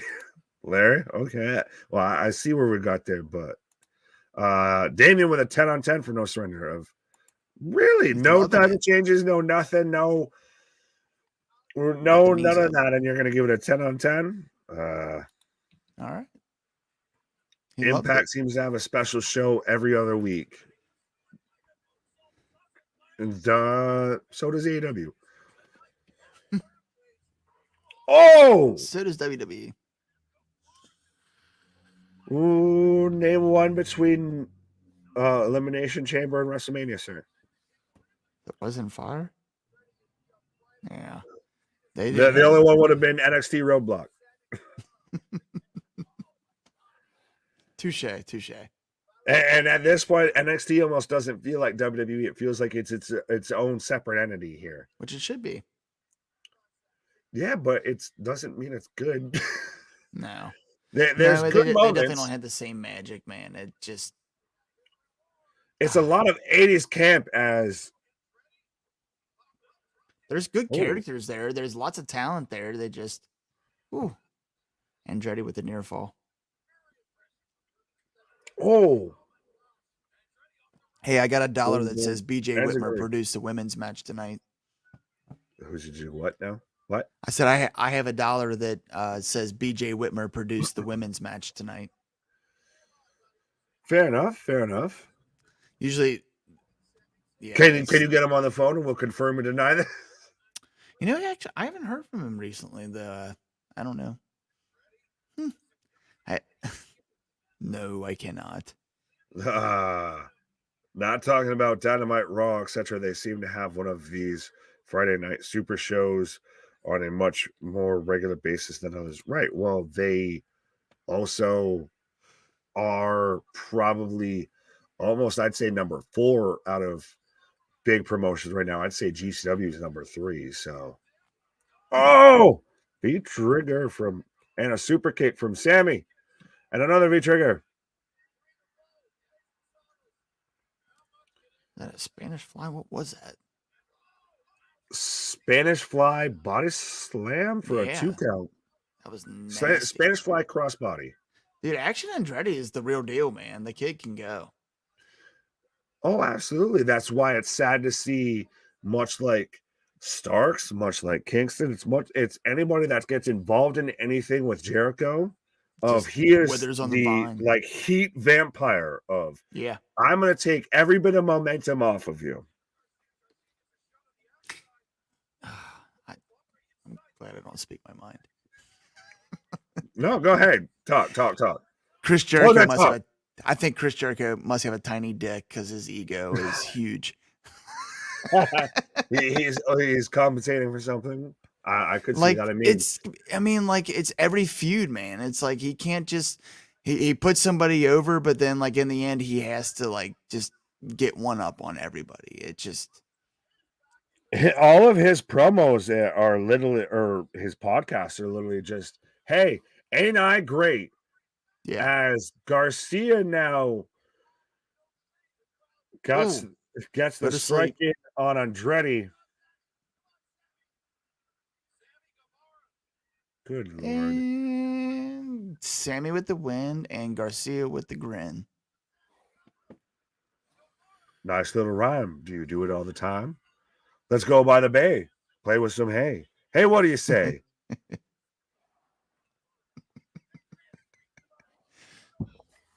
So Sammy Con douchebag, Sammy Guevara picks up the win over Action Andretti, and every bit of momentum that this kid had when he pulled off. We were here live, and we had people even in the chat and everything. You could hear the crowd, let's go, jobber. Let's go, jobber. And now any bit of heat momentum is gone. Gone. Jericho just That's doing now what others did to him when he was a young wrestler. Right. Being Doesn't make Hulk it right. Hogan and Doesn't make it right. Very true. I don't know how else to say that besides doesn't make it right.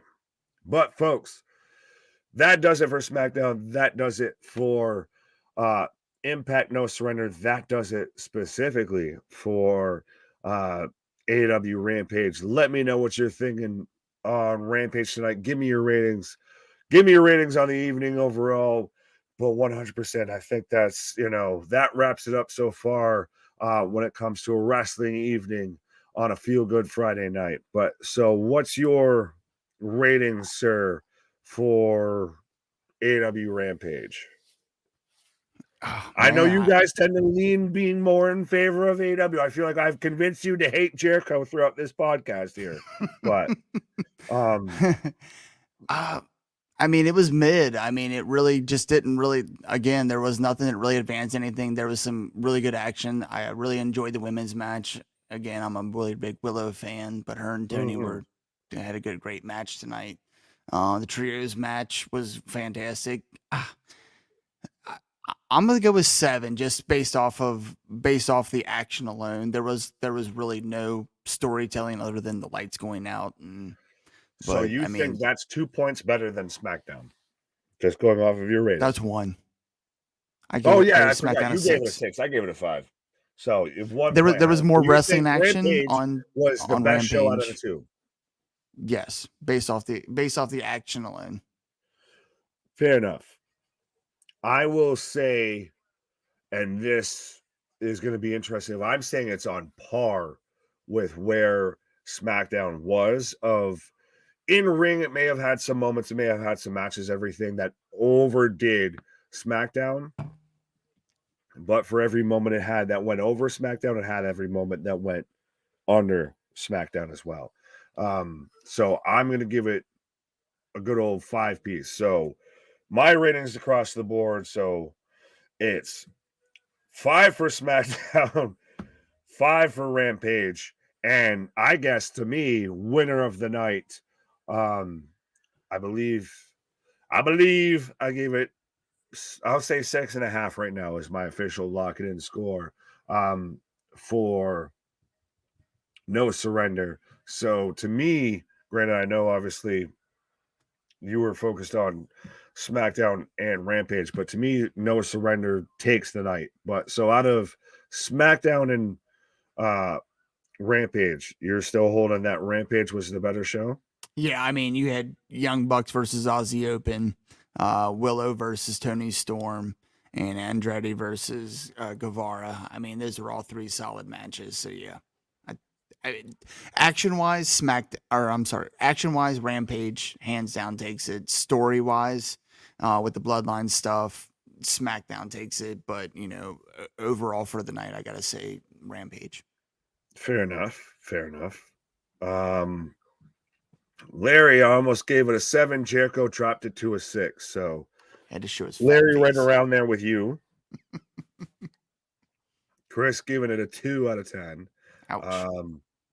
I do think he's a bit too giving of himself at times, much like Danielson. David, I'm not sure who we're talking about. Tyler giving it a 10 out of 10. I don't know if you're giving that to either one of the shows, if you're just giving that to us. I mean, if you're giving that to us, absolutely. Yeah, I think it was 100%. it was a magnificent. Oh yeah, night. that's us 100%. I get it all the time. The Ty Dillinger, you know, the perfect 10 there. Right. Damien with a 5 out of 10. Oh, fuck you, Tyler, giving it for WWE. So you're giving SmackDown a 10 out of 10? All right. Tyler, what you smoking? Pass it. Absolutely. Put that shit in rotation. Sharing is caring. We're all about vitamins around here. WWE was crap, Impact ugly, and why is AEW still on the air? Oh, Mike just not happy with anybody right now. At least I hope, Mike, you're happy with us. Dude, more wrestling is better than less wrestling. Remember when WWE bought WCW? You're getting back to the point of wrestling fans that now they expect having a ton of content. You don't get, like, we're both a bit of that era of we had the Monday Night Wars and everything, so we had a ton of wrestling, and then we saw it instantly zip away to one. So we've been through that of there is one, and that is all you get, and you can shut up and like it. So now that we have this diverse crowd of it, this overwhelming plethora of it, granted, a few are obviously towards the main top promotions, but now we just all want them to be fucking good so they don't go away.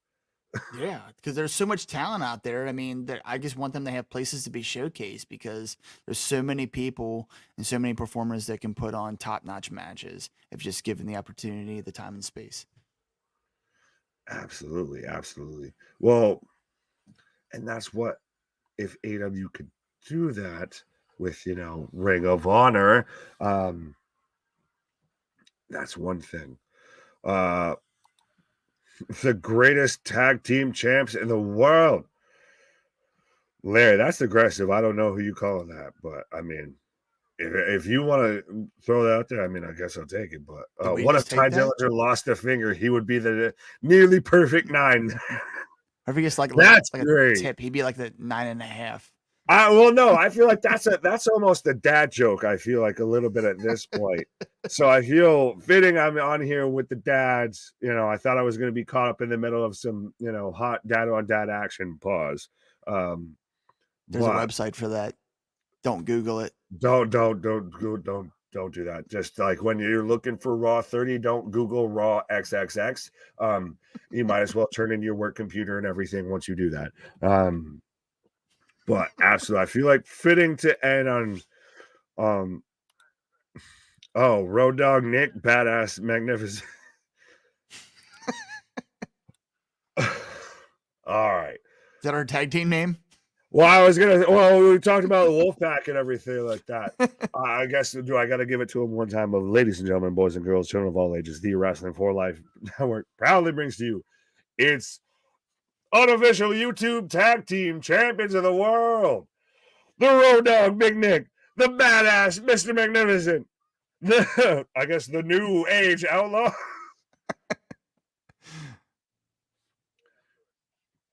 But it's a work in progress. What if still got to end on the dad joke? 100%. Final thoughts, sir, on the evening, as I think we're heading towards the door here. But don't forget, folks, We'll be back at it like a jackrabbit. Have the XFL show debuting on Saturday before we got a weekend of XFL football. So 100%. Our socials and everything are flying through there and everything. So you can let me know about all the XFL action, what you're feeling, who's your favorite team.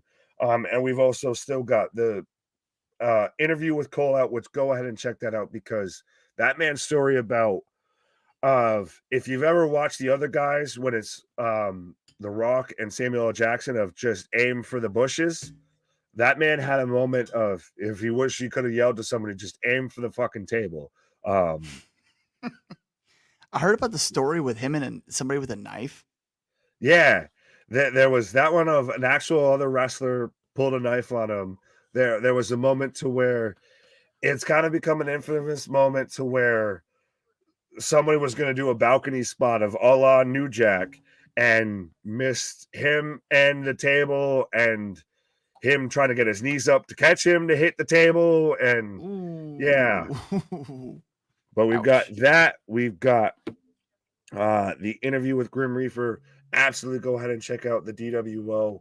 I 100% watched their interview with Christ. I'm gonna fuck up this man's name, but he's the producer for AEW. Help me out, Mike.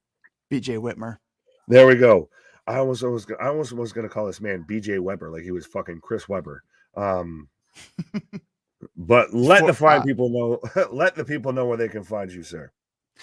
We are on pretty much every social media platform: Twitter, Instagram, and Facebook. You can find us. We are the DWO Podcast. We are on YouTube. Apparently, we're the DWO Outlaws. There it is. There it is. Right, See, look at that. There you go. There you go. We are on YouTube. Sorry, I didn't mean to cut YouTube. you off. Go ahead. We have all of our live streams up on there. We have several interviews up on there. Like Nick mentioned, we have BJ Whitmer. We've done interviews with local people such as our NWF champion Star Rider. We've had FGW champion Jack Vaughn. Here I am name dropping, but no, that's fine. We name drop of every time we're watching like a Wrestling Revolver. We know either from you or from Rig that you guys are there. We're literally saying, shout out and see if you can win, if you can see the homies there in the crowd and everything. That was awesome when you guys were live streaming there in the crowd, just sending us the videos of what's happening. That's so great. The Stepdads, another one of our favorite tag teams, obviously, and a kinship there. Those guys are New England guys. Those are Jersey boys. If you ain't heard of them, you should check them out. The Stepdads are absolutely tastic. But again, we are on every social media content, whether it be find us on YouTube, Instagram, Facebook. We are the DWO Podcast. I am Master Magnificent, the pretty face Papa, the handsome head of household. My partner, the Dag Team champions of the world, Big Rig Eric Mafia, absent. The big bad booty daddy. Pause. But absolutely, folks, 100%. We are the Wrestling for Life Network. We are wrapping it up right now on a feel good Friday night. Going to be back at it, dropping some original content on Saturday, and then 100% back here with a conversation with the congregation on Monday Night Raw, Tuesday Night NXT, Wednesday, you know the whole list. We're here covering anything and everything when it comes to pro wrestling. So if you haven't done so already, we're the alternative commentary that you need, the wrestling buddies you can't get, and the wrestling channel that even the wrestlers watch. So 100% thank you, everybody, for a fantastic night. Thank you, Mike, for joining me. Our shit is real. Our shit is raw. Our shit is authentic. When you're talking about the wrestling, you better put that for life with it. I was letting you get your shit in. Go ahead. Top Dad, out. Catch you on the flip side. Peace.